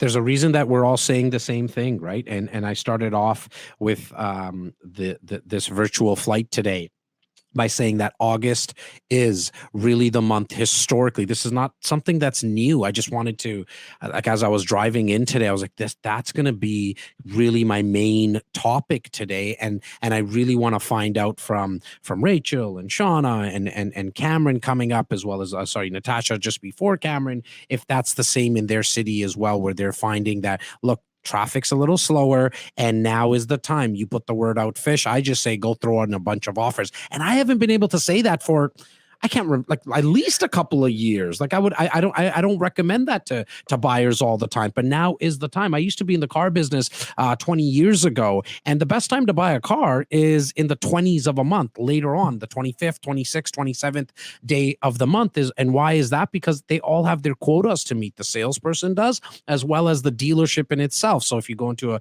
Toyota dealership, they have a quota to hit for the manufacturer, and they're all a little worried when it gets to the 27th and the 28th day of the month, and they're willing to negotiate a lot more. Happens every single time. That's a side tip. If you are in the process of buying a car, not that I'm into buying a lot of cars because I like to put my money into real estate, but we all do need cars. Always go in that 26th, 27th day of the month. Rachel, thank you so much. I'm glad. Can I just add one more thing, Jas? You definitely can. I'll just give you an example of how much the rental market has changed in Ottawa. Last year, year to date from this point, we had about 1,883 rentals taken care of on realtor.ca. This year, we have over 2,700. So, and just like you said, and I really want to reiterate that, we have just gone back to a traditional market based on the time of year. July was typically quieter. It was just what it was. And then August always picked up after the civic holiday. And we're already seeing that. When something is too good to be true right now, it could be an opportunity. And I think people need to take an opportunity now to really reflect on, as a rental, what you're looking for, because there's so much options out there. When we talk about immigration, when we talk about people going back to work, there's going to be some great things happening here, even pre-construction here in Ottawa. So much opportunity. And when you said traditional market, the one thing that I would just quickly add to that, generally speaking, you don't see the rates as low as we see them. Right. We're seeing them right now, right? So it really is one of the best case scenarios that we've ever seen, where you're getting into a time where there's not as much demand as we were seeing in months before, but the rates have stayed as low as they have been. I mean, I always tell the story. My first home, 2006, I interest rate of 4.5%. Myself and my two older brothers, we bought 3 homes pretty much next door to each other, and we left that bank thinking we robbed it at 4.5%, right? Like, and now to be sitting at a 5-year fix that you can probably get under 2%, but call it 2%, 2.2%. I mean, that's not going to be something that we see for a very, very long time. Not that Bank of Canada has said that they're going to increase it, but we probably have a small window where we get this opportunity where demand's not as high and rates are as low as possible. Rachel, thank you so much. I can't wait to see you in person. I can't wait to see you in person until once we all get back to the live events that we're used to doing. Appreciate your time and look forward to doing this very, very soon. Thank you. You're welcome. All right. Take care. All right, Stephen Rochester. I think we're headed over back to the west to go see Mr. Cory Matthews. No, not the guy from Boy Meets World, one of my favorite TV shows growing up. Much more handsome version of Cory Matthews in the Niagara region, covering Niagara Falls, St. Catharines, Thorold. I mean, he's going to talk about all the areas he covers. But let's bring on Cory. Stephen, how you doing, Cory? Hey guys, how's it going? Good. I was told, and if I'm wrong, we're gonna blame Tyler, but you had a big date a couple of weeks ago. Yeah, I just got married 3 days ago, so I'm still a little hungover. 3 days ago, so I'm still gonna blame Tyler, because Tyler, in all fairness, I think Tyler said a week and a half ago. Congratulations. Yeah. Yeah, I know it was a big week. It was my birthday. We moved into our new house, and that we've been renovating for the last 2 months, and we got married. So it's been crazy. Just a regular week in your world. Eh? Yeah, that's amazing, buddy. Again, happy birthday. Congratulations on the home and obviously the marriage, my man. We've been doing this for a long time. You and I and REC and your outfit. What I've always enjoyed about your process and your expertise, Cory, is that you're truly an investor, and not that the others are not, but you're someone who really likes to get his hands dirty with certain types of investments. You mentioned the renovations, right? Didn't even know that you were working on one right now, and so I think that bodes well when you get into a lot of conversations with our clients and our REC insiders. But what do you actually first touch on, buddy? The areas. I kind of gave the Niagara Falls, St. Catharines, and Thorold, but I know there's others in that area that you cover in the Niagara region. What areas exactly do you cover? And then if you can go into what's happening in those markets.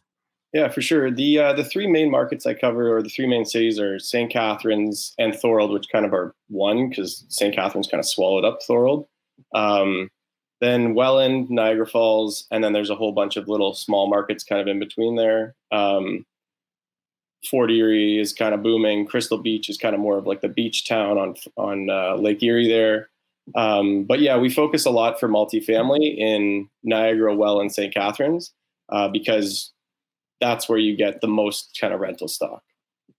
Now, why did you start with multifamilies, and why? Like, I know a lot of my insiders with you have done multifamilies. What is it about multifams that you like, man? Like, give us your a definition of what you consider being multifamily and why you like it. So, like, I like the sweet spot with 6 units and less because you can get residential financing on it. So you're still getting that like 2-3% interest. If you go above 6, you're going to start going into kind of commercial lending. You have a lot more expensive due diligence, right? You're going to be paying, say, up 6 units and above, you're paying $1,500 or $2,000 for an appraisal. You have to do an environmental in a lot of cases. So there's a lot more overhead. So 6 units below is a nice sweet spot. And I have a great contact that gets really good residential rates for those kind of units. The other reason I like them versus, say, a single family home, I still own single family homes too. And there's a good strategy within that as well. But the multifamily, if a tenant moves out, which happened to me right now, I have a tenant moving out and we haven't had time to rent it because we've been married and we're getting married and it's 1,000 things going on. So we still have 2 tenants there paying the mortgage and paying most of the bills. And that extra unit is pretty much most of our cash flow. So it's not, we're not stressed out about it per se. If it takes an extra month to find a tenant there. Now, what are we seeing in the multifamily market? Like what in terms of price points in some of those areas? And if you don't mind, like break it up, like from the Welland to Niagara Falls and the St. Catharines. What's kind of average price point? And then what's our months of inventory looking like? So average price points kind of have gone, we were buying stuff, kind of give you the 5-year trend. We were buying stuff in 2015, 2016 for like $200,000, $300,000. It's like a duplex or a single family home. And now they're going for upwards of $500,000, $600,000, right? Like we just sold. So we just bought our own permanent residence. We bought our first place down here in 2015 for $200,000. And we just sold it to move some money into our permanent residence for $620,000. Right. And that was a duplex? And that was a duplex. Okay. Yeah. Right. So we've seen crazy growth, and a lot of the growth has happened in the last kind of 3 years. To give you perspective, there's one story I really want to share. So I think last time I was on here, I talked to you guys about the flip I was doing in Niagara Falls, and we bought it for $280,000. We put about $100,000 into it and sold it for about an $80,000 profit in August of last year.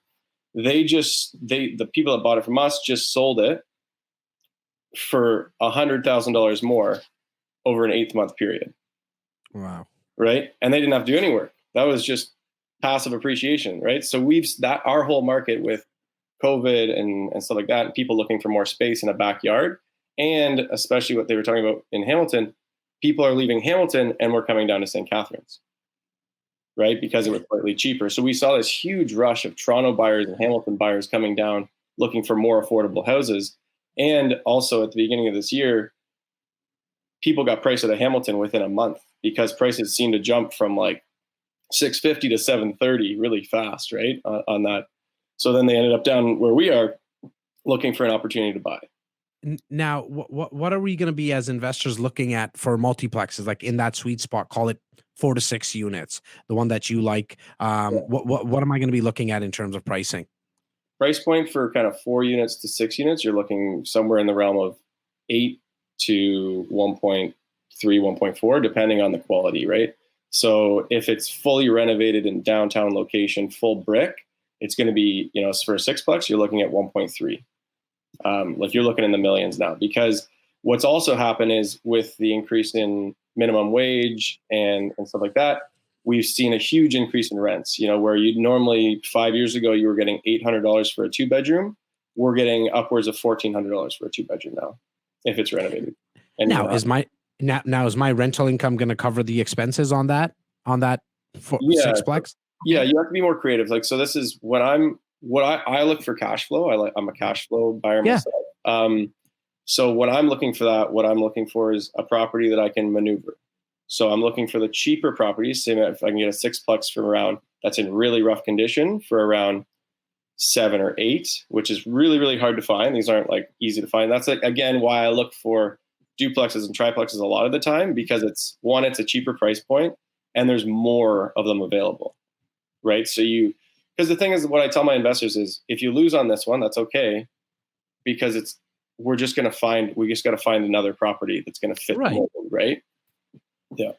Yeah. Look, I mean, and that's kind of been what we've been speaking a lot about today anyways, right? Which is there is this opportunity in the month of August, and the best way to actually find a deal is to throw in offers. Go to these cities, go get in touch, send an email, put the subject line Niagara Region, put in Cory Matthews, whatever you want. Tyler will make the introduction, but then you got to physically see these properties, like at least online starting. And now a lot of them have virtual walkthroughs. So majority of sellers, as well as tenants, are allowing people to actually walk into the property now on certain times and on scheduled times. And the best way to do is first start off by seeing them and then just put in offers. Let's put in some offers. And I love what you said, right, Cory? Like, look, we might miss out on one or two. Who cares? We're not living in them. Like, No, this is not constantly be throwing offers in, right? Like, Yeah. We'll be constantly be throwing offers in. That's For sure. I offer on, at least one a month, kind of just to find, just see and test it, right? Because at a certain point, it's like law of averages. You're going to eventually hit the right person that's in the right frame of mind, that's willing to sell it to you at the right price point, right? So yeah. Now, where do you see this market going in the next 6 months, man? Like, there's somebody watching right now, live, or going to be watching the recording, and they're ready to go. You know what I mean? Like, they're ready to invest. They've got their financing in place. And if you are watching live or the recording and you don't have your financing in place, you haven't done that step yet, which I personally think is the most important step, because then we have an idea what we can get from a financing perspective, and we can put you in touch with a few different mortgage brokers, depending on what you might be looking into doing. If you send an email to info@reccanada.com, subject line REAP, REAP, which stands for Real Estate Action Plan, Tyler will get that process started. But there's somebody who's gotten that already taken care of now, Cory, and they're like, okay, I wanna go and start looking, but they want to have an idea of where this market's going to be going. So why don't you talk a little bit about a forecast? Yeah, so I think we have a lot of exciting things going on here. So especially with COVID, a lot of people are looking for more space. A lot of people in their later years are looking for a place that's maybe less hectic, less people, that's there's more open space, there's nicer backyards for entertaining, and there's also golf and wineries. So what we're seeing is a large amount of young people, because there's still an affordable place, but then we also have this huge amount of people that are retirees coming down here, right? So we have that going on. Then we also have rumors of a ferry system coming in that's going to go from Niagara to Toronto in 45 minutes, which would create the commute from here to Toronto and be a huge game changer. We have the GO train coming down, which is great. But if that ferry comes in, it's like, to me, it's the appreciation that could happen down here is next level. Well, I mean, once the announcement came of the GO Transit, which was probably 4 years ago, I think the announcement came through, 4, maybe 5. We already started to see what happened with the price points. Our phones were ringing off the hook saying, guys, can you put us in touch with people in St. Catharines? Get us a team in Niagara. I don't think it's complete yet, but the tracks are there. It's just the stations, I believe, are not actually complete yet, right? They're still finishing the turnaround in Hamilton as well, which is huge because they have to be able to come back and be able to not hit each other, right? So they need to be able to transfer. But that's a little bit of patience, which is always huge in real estate. Is, like, I've been investing for 5 years, and the patience that I've had has paid off in spades. That's been incredible. Well, congratulations on that. There's a question that just came in the comments. So before I let you go, Cory, Ryan asks, what are the tenant profiles in your market, like in the Niagara region? Yeah, so you get a mix, but the thing that I really tell tenants or my clients to look for those 2 to 3 bedroom units, because those are ideal, because what you're getting is a lot of people that can't afford to buy a house right now, especially because of the price increase. You're getting a lot of families. So a lot of like working class families that have 1 to 2 kids. So they need the space, they need the 2 to 3 bedroom units. And you're going to get the top rent because there's so much competition for that. That tends to be the client base. And then you have, in your 1 bedroom bachelors, you tend to have more kind of single men or, people that might have gone through a divorce or whatever living there. But overall, it's kind of like blue collar working class people. But then you also have what we have now is we have a professor living in one of our places who just went through a divorce. We have somebody that's that came down from Toronto that was looking to test out the market before they, kind of bought here, right? Because it's a big decision, right? That's the thing I would suggest people doing too, right? You don't know if your job's going to come back. So it might be not a bad idea to rent in one of the locations just to try it out before you buy, maybe even for 6 months or 12 months, right? And then buy. But yeah, that's kind of our tenant base right now.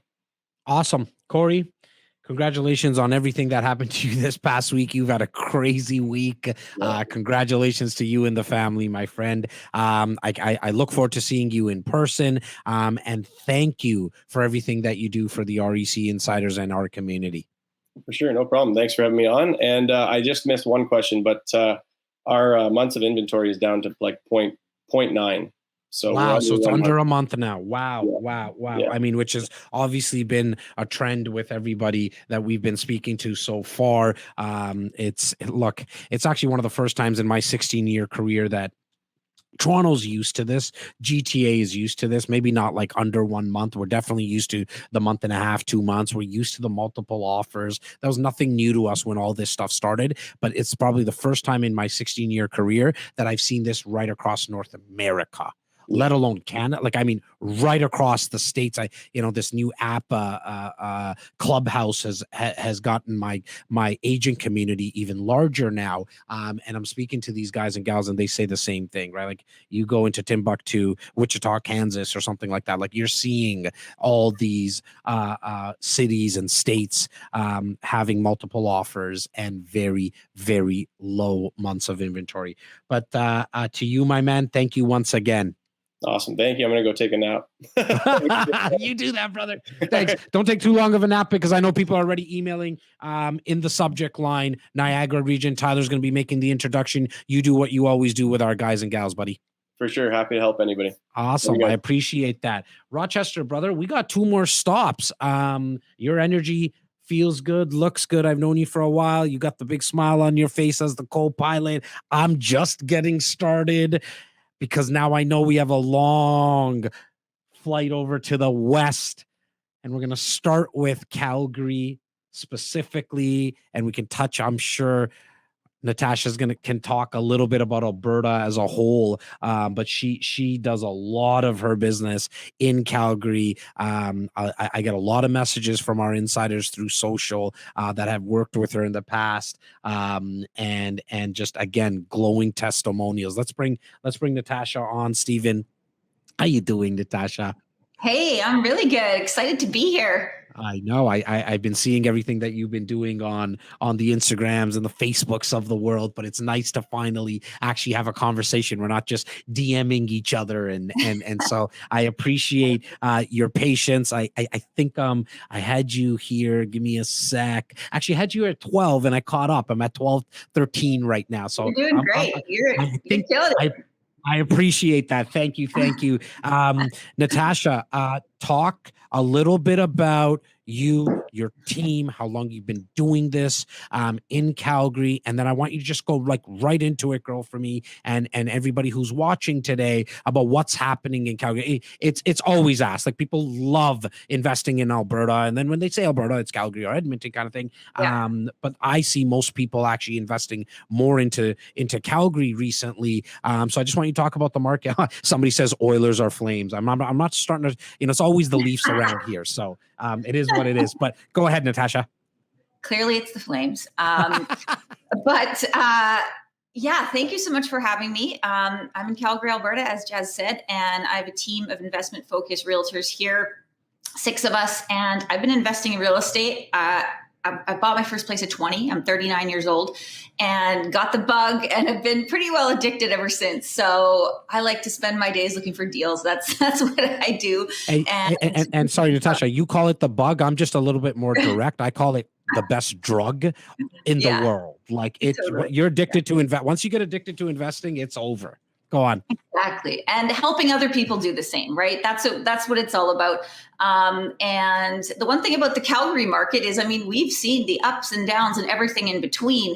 And the really great thing about that is I've learned a lot along the way, just through my, own work and my own investments, but also with all my clients. And you have to know what to do when the market is changing. And that's our really, what we're really passionate about. I will absolutely tell you if this is not something you should be buying right now. And right now is no different for Calgary. Like hearing everyone else speak, there's kind of these generalizations you can make about other cities. And Calgary is really, there's a lot of variance in terms of months of supply, what's happening with pricing, and even rent. So you need to be very specific in terms of property type and location when you're talking about things like even months of supply. Right now, there's a variance between 2 months on the, single family detached house of upwards of 7 months on condos. And so months of supply, those are two different markets. One's a seller's market, one's a buyer's. So two different strategies. But going back to your point about why people are investing in Calgary, I think that's really, the main point to kind of get across today. And it's really about affordability, cash flow, the numbers, and the long-term buy and hold strategy. 100%. Now, when you say, like affordability and price points, what can investors expect, right? And maybe you can kind of go through the whole gamut in terms of condos and really more for like investor product, which to me is that duplexes, and then maybe upwards into multiplexes as well. What's kind of some of the price points that investors can expect? So most of our investors that are looking at Alberta want to at minimum break even, but they're looking for cash flow. And so exactly what you said, duplexes up to fourplexes is the most popular product. And we can do that on new construction or on the resale market. So purpose-built rentals, purpose-built investment property is what Ontario investors are buying up. And then the resale market is doing well as well on secondary suites and fourplexes. But for pricing, you can get a house with a legal basement suite in it, anywhere between $450,000 to $500,000, and those cash flow really well. So you're cash flowing, $500 a month on something like that, pretty easy. And in areas of growth, you talked a lot about transportation. So I'm a big fan of that as well. Of like, just follow the train and you'll do well. Like that's simple. Yeah, don't make it complicated. And Calgary's no different. And so looking in those corridors of growth, where's the employment opportunities happening and the transportation improvements happening, and then combining that with the right product type is how we get to the great numbers that we're all seeking. Okay, so I might make a little bit of a generalization here because you brought it up earlier. Who's renting these places? Because to me, it's always tied to the oil industry and what's happening with oil. And I know that in itself is the generalization because there's more than that happening. But I want you to educate me more as well as my insiders on who's renting these places. Yeah. And the first kind of question I ask people is, who do you want your client to be, right? If you want a downtown condo, you're not going to have the same tenant as you're going to have in the, suited duplex in the suburbs. The one thing about Calgary, I would say that's very different than really any other city is like we have land for days. Okay. It's like we have so much land, and we're not that big of a city where if you're living right in a new construction community, most people have cars and you're easily driving downtown in 30 minutes, 25 minutes. And so it's okay for a, family usually in these types of properties looking for the 3 bedrooms, 2.5 bathrooms, right? A yard and a garage. Those are the people who are likely on the way to home ownership themselves. They're tenants that aren't a lot of headache because they're kind of established already, and they can afford to pay the kind of higher rents. Whereas if you go downtown and buy, say, a condo right downtown right now, the prices have not come down enough to put you in a positive cash flow position. The rents are not high enough to do that. And so you're struggling with vacancy. There's no cash flow. Your tenant profile is really coming and going in a bit of a revolving door. So who do you want your tenant to be? And then we'll kind of steer you in that direction in terms of what we're looking for. Whereas you could get a very cheap condo right now and pick up, like you said, August, go shopping, go throwing in offers, all that stuff. You can get a great deal. But if you don't have someone to live in it, then, Yeah. Now, when you spoke about the 7 months of inventory with condos, like where is that? Is that in downtown Calgary? You're experiencing that? Wow. And do you think that is all based on like what's happened with the lockdown? Because that's what happened in Toronto. Once the lockdown happened, within 3 months. So March was lockdown, April, June-ish is when I started to kind of start making my content around condos going on sale. Is that why we're seeing so much months of inventory there? It's been a problem prior to COVID. The trend of kind of pushing out to the suburbs and getting more for your money was absolutely happening here before, for reasons I just said, where you can live out in the suburbs. It's not that far and you can still work wherever. So more for your money. And just the downtown core itself, even businesses have been looking for cheaper office space, moving to business type parks where the parking is cheaper or free. And so there's been really this push for getting more for your money for everywhere. And our downtown was hit the hardest when it came to the recession. And so things were overbuilt, oversupplied in every sector downtown. And it's going to take time for that to, rebound. It's just, we're just not there yet. Now, you also spoke about legal duplexes. Yes. Within new construction. So this is being done by the builder. It's legal. You don't need to go through the permits. Where are these being built? And let's kind of use that as a case study, if you don't mind. And I know I'm kind of putting you on the spot, but I know you kind of know it anyways. What are the numbers like there? Like, what am I buying? Like, how much am I buying it for? And then what's going to be my rents on something like that? So the most popular product is a half a duplex or semi-detached, like you say in Ontario, with a legal secondary suite in it.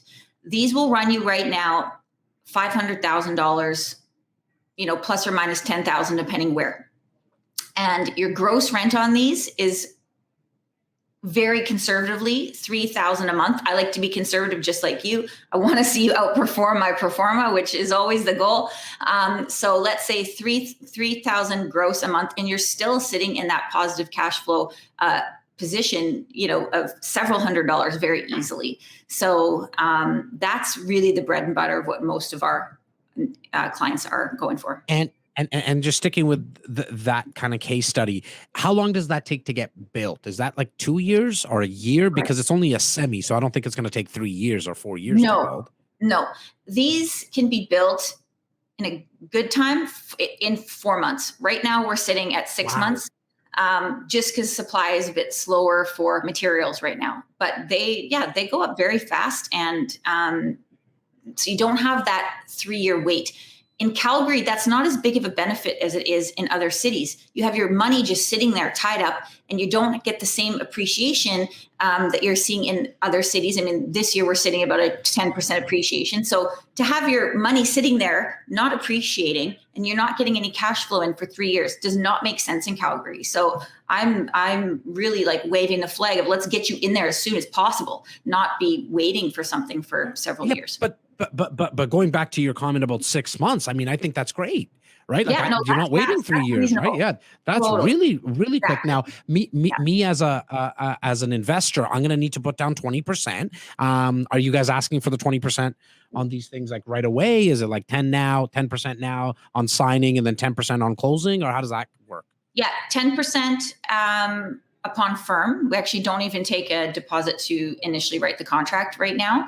And then 10% at firm, and that's it until closing. Okay, awesome. And so again, and are these readily available? Is that something that's readily available? Okay, great. So if you're watching right now live or the recording and you want to get in touch with Natasha, just shoot a quick little email to info@reccanada.com. You can put in Calgary, you can put in Natasha, you can put in Flames. It doesn't really matter. Just start waving the flag. We'll get you in touch. We'll get you in touch with Natasha and her team. Where do you see this market going, Natasha, in the next 6 to 8 months? Yeah. Just to add one more thing, a lot of people ask, like, how can I buy something from outside of Alberta? And they're worried about that. We deal with hundreds of investors from Ontario a year, mostly Ontario this last 2 years. So we're well set up for that. You don't need to worry. We got property management, got everything covered, from it's a fully turnkey investment, right? Just to add. Yeah. Okay, great. Oh, that's exactly. Awesome. Okay. So what I anticipate here is us to sit in more of a balanced situation in the next 6 months. I loved your comment about August, because it's like August and December are the 2 months where people are sleeping and distracted. So now's the time to go find deals. But for the next 6 months, we're starting to approach a little bit more balanced situation here in Calgary, generally speaking. Now we have those outliers, like I talked about, that are buyer's market's 100%, but definitely a little bit more balanced. I do not anticipate the rate of appreciation to continue. Like we've seen 10% this year. I do not expect that to continue. I like the 3 to 4% right now is what I'm using for single family housing. And I think that's reasonable. We had some catch up to do here in Calgary, right? Like we were pretty flat or negative. And so I don't anticipate things to just turn around suddenly and go the other direction. I think we're finally hitting some balance levels here of where we probably should have been a few years ago, but it's taken us some time. I don't think I've ever asked you this, Natasha, so I just kind of wanted to get your answer to this. What is the biggest difference between investing into Calgary and Edmonton? Like what are some of the pros and cons? And this is your time to bash Edmonton a little bit, for lack of a better word. No offense to anybody from Edmonton. But I know you'll do it in a way that's more educational. What are you? Because I'm sure people ask you, like Ontario, like anyone from Ontario is going to say, well, look, I want to invest in Alberta. I'm going to look at Calgary and I'm going to look at Edmonton. What are some pros and cons of both? Yeah, 100%. They're similar cities in terms of like how they're laid out and the property types. And I've lived in both cities at different points in my life, but what I love about Calgary and the draw to this city, earlier you talked about immigration and populations moving around. The draw for Calgary is the mountains as a lifestyle. You cannot beat that. It's 40 minutes out my door and I'm in the mountains doing whatever I want to be doing. Like you cannot beat that in a city that has a international airport and lots of opportunity to it there, which Edmonton does as well. But the mountains are a big draw. Comparing the two cities in terms of like employment opportunities, people tend to consider Edmonton to be more of a blue collar town and Calgary to be more of the white collar town. But the markets will move in similar directions.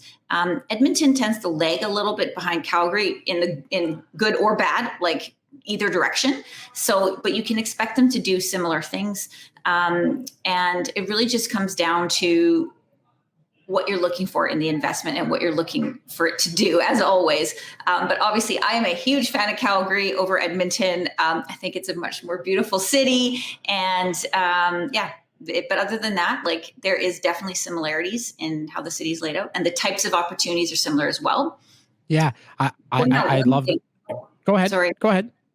Multifamily was talked about a few times earlier, and we didn't talk about that. And there's a reason for that. There's not a ton of it, like because we're young cities in Alberta, it's like you're downtown and then it's just houses.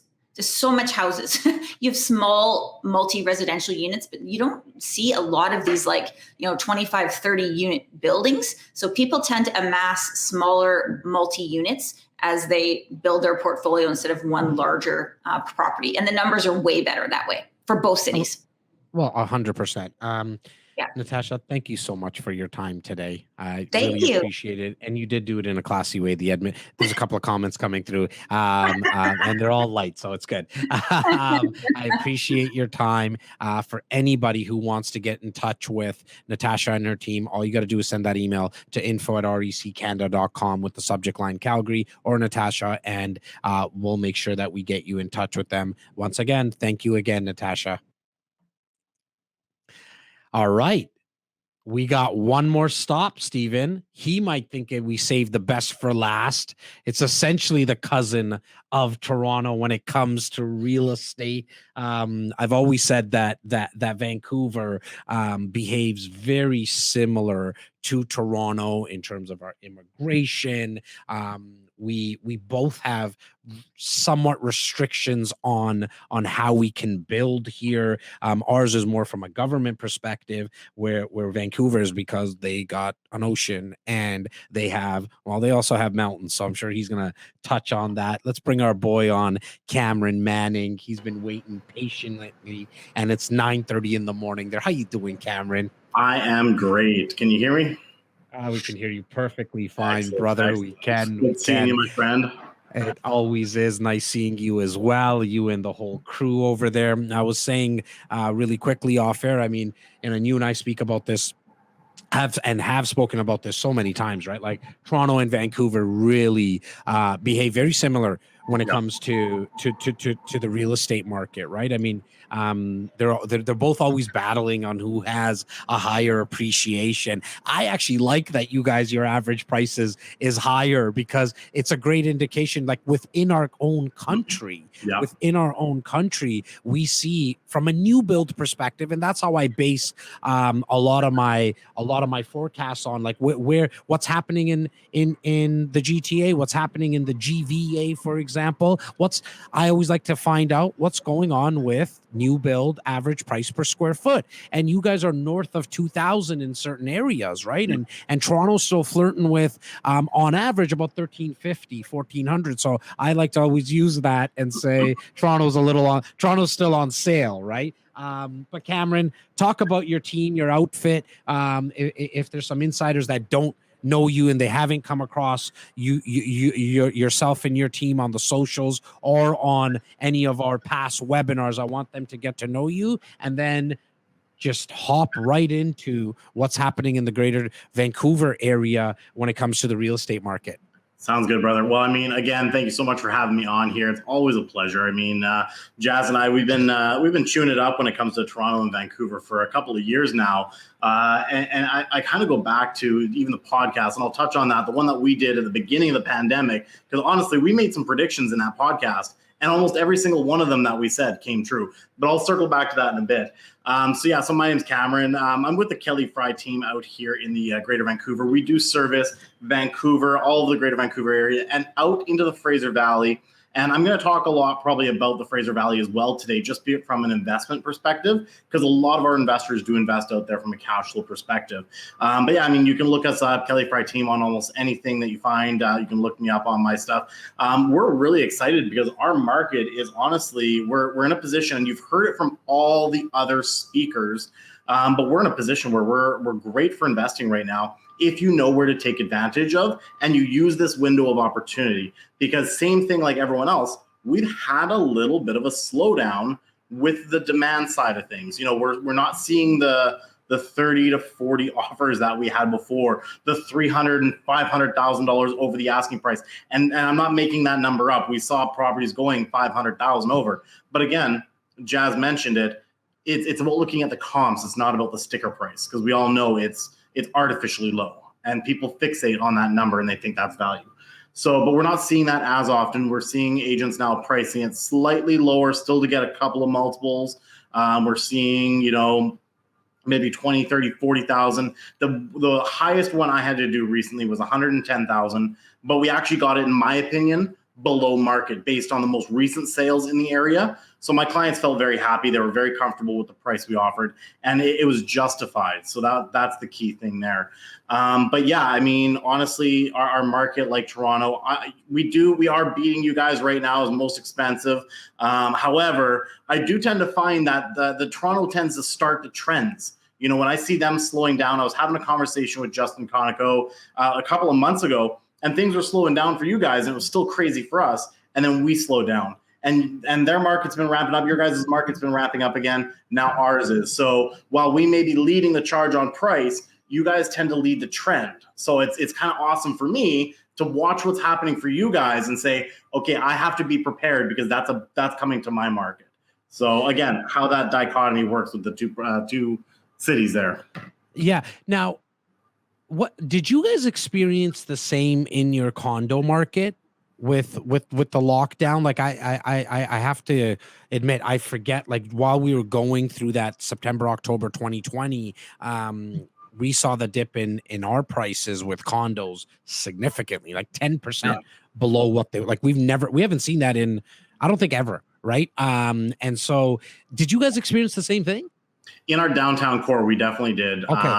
Vancouver downtown, for a while there, it dropped. It was on sale. I was preaching, go buy downtown, right? Like, honestly, if you've ever wanted to own in downtown, then was the time to do so. But it's rebounded. It's rebounded fairly quick. We're seeing things are really picking up and inventory is dropping again. And now are we starting to see rentals in those areas, specifically in downtown, start to increase as well? Like the vacancies drop and rentals go up now, like in the actual amount that they're being rented for? Yeah, actually, very much so. We're seeing that very regularly. The vacancy is dropping. People are coming back to downtown, right? A lot of people made that move. They either moved further out and rented further out and then realized how much they don't like yard work.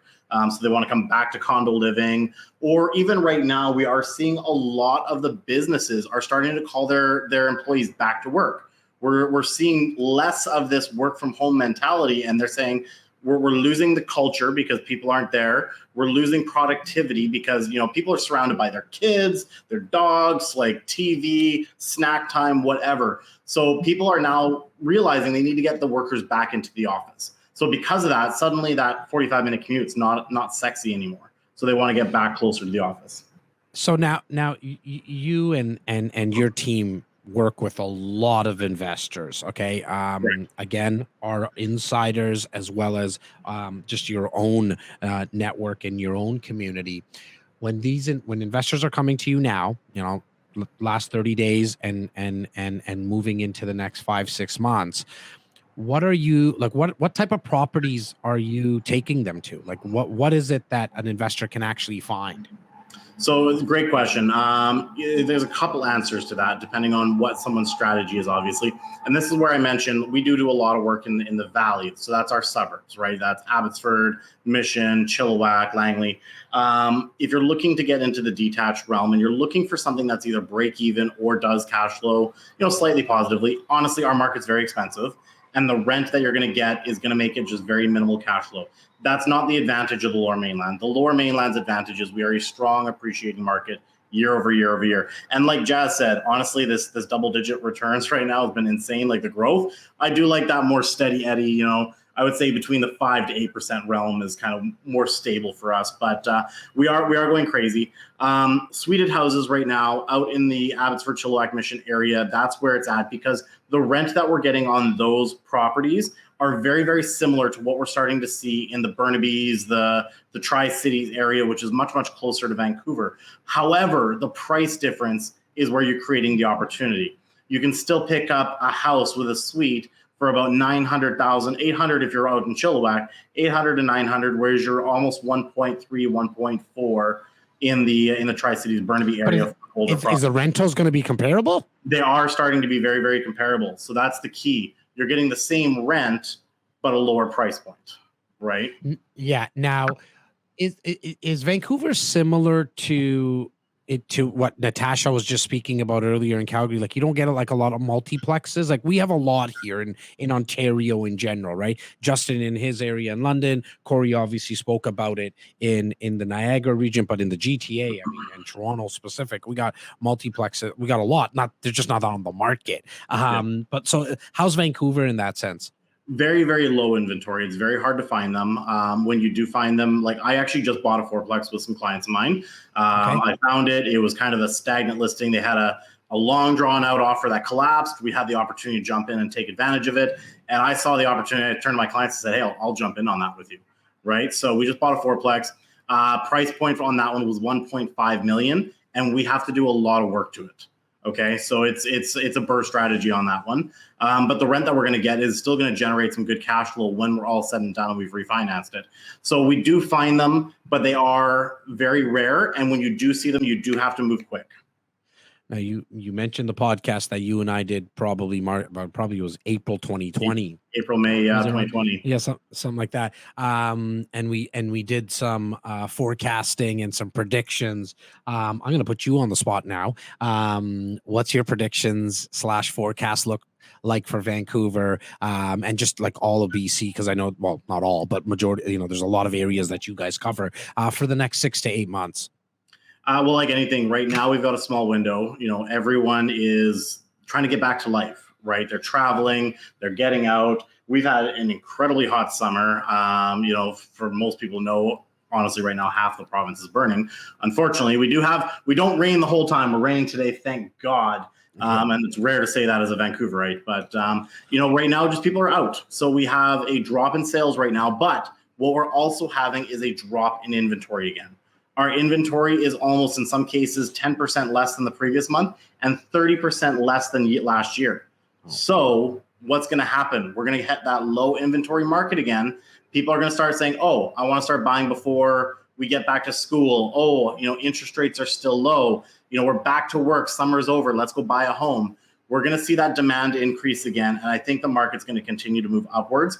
The other thing that I don't think many people touched on, but you and I talked about it in the podcast, and I think it's still very relevant, is immigration. We haven't seen a ton of immigration yet because our borders have been still fairly closed. However, when immigration picks up, Toronto definitely gets a large chunk of it, but we get a significant amount of people as well. And that's going to put pressure first on our rental pool because they're going to come in, they don't have their PR established. We have foreign buyers tax, so people are going to want to avoid that. So they're going to come in, they're going to rent for a short period of time. But the people that Canada is attracting are going to be the middle class. They're going to be people bringing money. And again, if they're coming from China, they're coming from India, they're wired to own real estate, and they will. So we're going to see a time where our rental market's going to get even tighter and our rents are going to continue to rise. Investors pay attention to that because now's a good time to lock in a property knowing the rents are going to start going up. And then two, they're going to turn into owners. So we're already going to be tight on inventory. We're already in high demand. That's just going to add fuel to the fire. Do you guys do like any student rentals in there? Like, is that a big type of investment property that investors ask about? We do a little bit of it. There are opportunities. It's a little more expensive if you start getting closer to our universities. You're definitely going to be looking at condos, things like that, unless you want to get like UBC. A house out there is going to cost you $3-4 million. So it's going to be very difficult to get a property out that direction to do student rentals. I've seen some people doing condos downtown. If you start going out to the valley, like Langley area, Trinity Western, Polytechnic, you can get a house, do student rentals out there. So there's opportunity. I think it's an under-tapped market right now. And I do believe we're already starting to see it. Students are coming back to the universities. So I always talk about a 10-year window here in the GTA.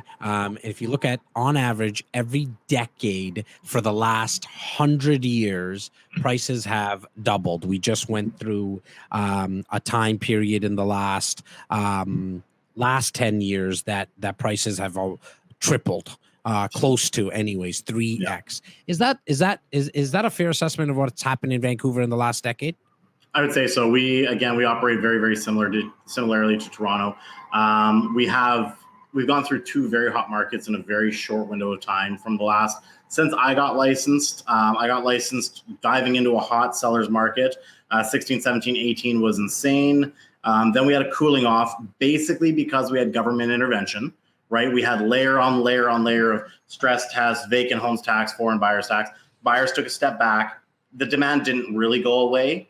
It just got curbed for a little bit. And then again, our market actually started to pick up in July 2019. So prior to the pandemic, we started seeing it starting to edge closer through that balanced market, heading towards that seller's market. And actually in March of 2020, for only 2 weeks worth of sales, because then we went into lockdown, we'd actually broken the 10-year record. So it shows you that we had high demand even prior to this whole pandemic like system. And you mentioned it, we're on Clubhouse, we're talking to all these agents. This is happening across North America now. So I sit there and look at it like Toronto, Vancouver, we're already in high demand. Then you layer on that COVID effect. That's why we're seeing the 33 and 40% gains in 1 year in our market, because it's just that extra compounding effect. I don't think it's going to stop in either one of our cities because when people look at Canada, and no knock on any of the cities in our country, I love every single one of them. But when I can speak out of experience with my family members and cousins and so on and so forth, wanted to come to the country, they're always looking at either Toronto or Vancouver. And because of that, it's just basic supply and demand. Like I can't emphasize that enough, that when you have as many people coming in and you're restricted on the supply, because we have legislation and we have the lake to the south, but neither one of us have figured out what Dubai figured out, and to build on water. You guys with the ocean north, and on the northern side, you got, I guess it's the northern side. You have the mountains that kind of. That's correct. Yeah, and then even to the south, we've got the border. So we're right on the border. So right. So we're both landlocked. We got this. We're both on a real estate island, and that's why you see these massive appreciations. Like there's a reason for it, because land is so valuable. Land is so valuable. We're not making more of it. We've heard all this before, but I really want somebody who's watching live right now or the recording to understand why values continue to go up in both of these cities at the rate that they do, because of simple supply and demand. Cameron, thank you so much, my man. I look forward to, and I said it to everybody today, and I definitely want to say it to you as well. I look forward to having the live events again, where we get to hang out, eat, break some bread together. And thank you for everything that you do for the REC Insiders. You're absolutely welcome. And sorry we didn't catch you last week because I actually did this flight literally 3 days ago, flying back to Toronto. I apologize for missing you, worries, my man. Hey, I wasn't around. Yeah. All good, man. Hey, I just wanted to answer your question too. You've been asking everyone else. So months of inventory, right? Obviously. So we are definitely still in a seller's market, and it does fluctuate depending where you're looking and what category. I looked at specifically detached in Vancouver. We're looking at 4 months, but when we look at it as an average, we're about 3 months in the greater Vancouver area and only 2 months out in the valley. Because again, that big push, everyone's been coming to the valley. And then there was an interesting article that I read here recently. It's awesome that you had someone from Halifax on, but they were talking about how the two biggest winners in terms of population growth have been the two coasts. So Halifax and Vancouver, because a lot of people are coming out to Halifax from the east, and we're getting a ton of Albertans. The Albertan plates are getting ridiculous out here. All the big Ford F-150s and Dodge Rams are coming over from Alberta. And so we've definitely seen that's been a big indicator in our demand as well. So I just picked up an F-150, so I understand the truck analogies. I love it. My man, thank you once again, Cameron. Say hi to everybody at the team, brother. You betcha. Thanks so much. Awesome. Thank you. Did I see somebody else just sign in? Do we have another guest? Or that was just a little ding in my headset. To everybody on brunch, I hope I did you guys justice doing this solo today. To my brother Simos, I know you're watching the recording. I missed you today. I look forward to having you back. We all do. Take care of what you need to take care of there, buddy. To all of our REC insiders, if you want to get connected with one, two, or all of the people that you saw on today's brunch, it's simple. Send an email to info@reccanada.com with either the city or the person's name on it. If there's any questions that I did not get to and I did not ask any of our guests today, please send us an email at the same email address. Put it in the subject line. We'll get your questions answered. Tyler, I know you're still in the back there, buddy. Big shout out to you, Tyler. Stephen Rochester, thank you for everything that you did, co-piloting this with me. Why don't you say hi to everybody and just wave? He's walking away because he has some other technical stuff to still get to. To everyone, I appreciate you. Have yourself a safe weekend. Get some time with your family. If that's the vice that you need to do. If you're working, go work hard, go all in, whatever it is that's going to make you happy today. For me, it's happiness over everything. I hope we brought you a lot of value in terms of what's happening in all these cities across the country. At any time you want to get in touch with anyone on our team, it's that same email address, info@REC Canada. Have yourself a great weekend, everyone.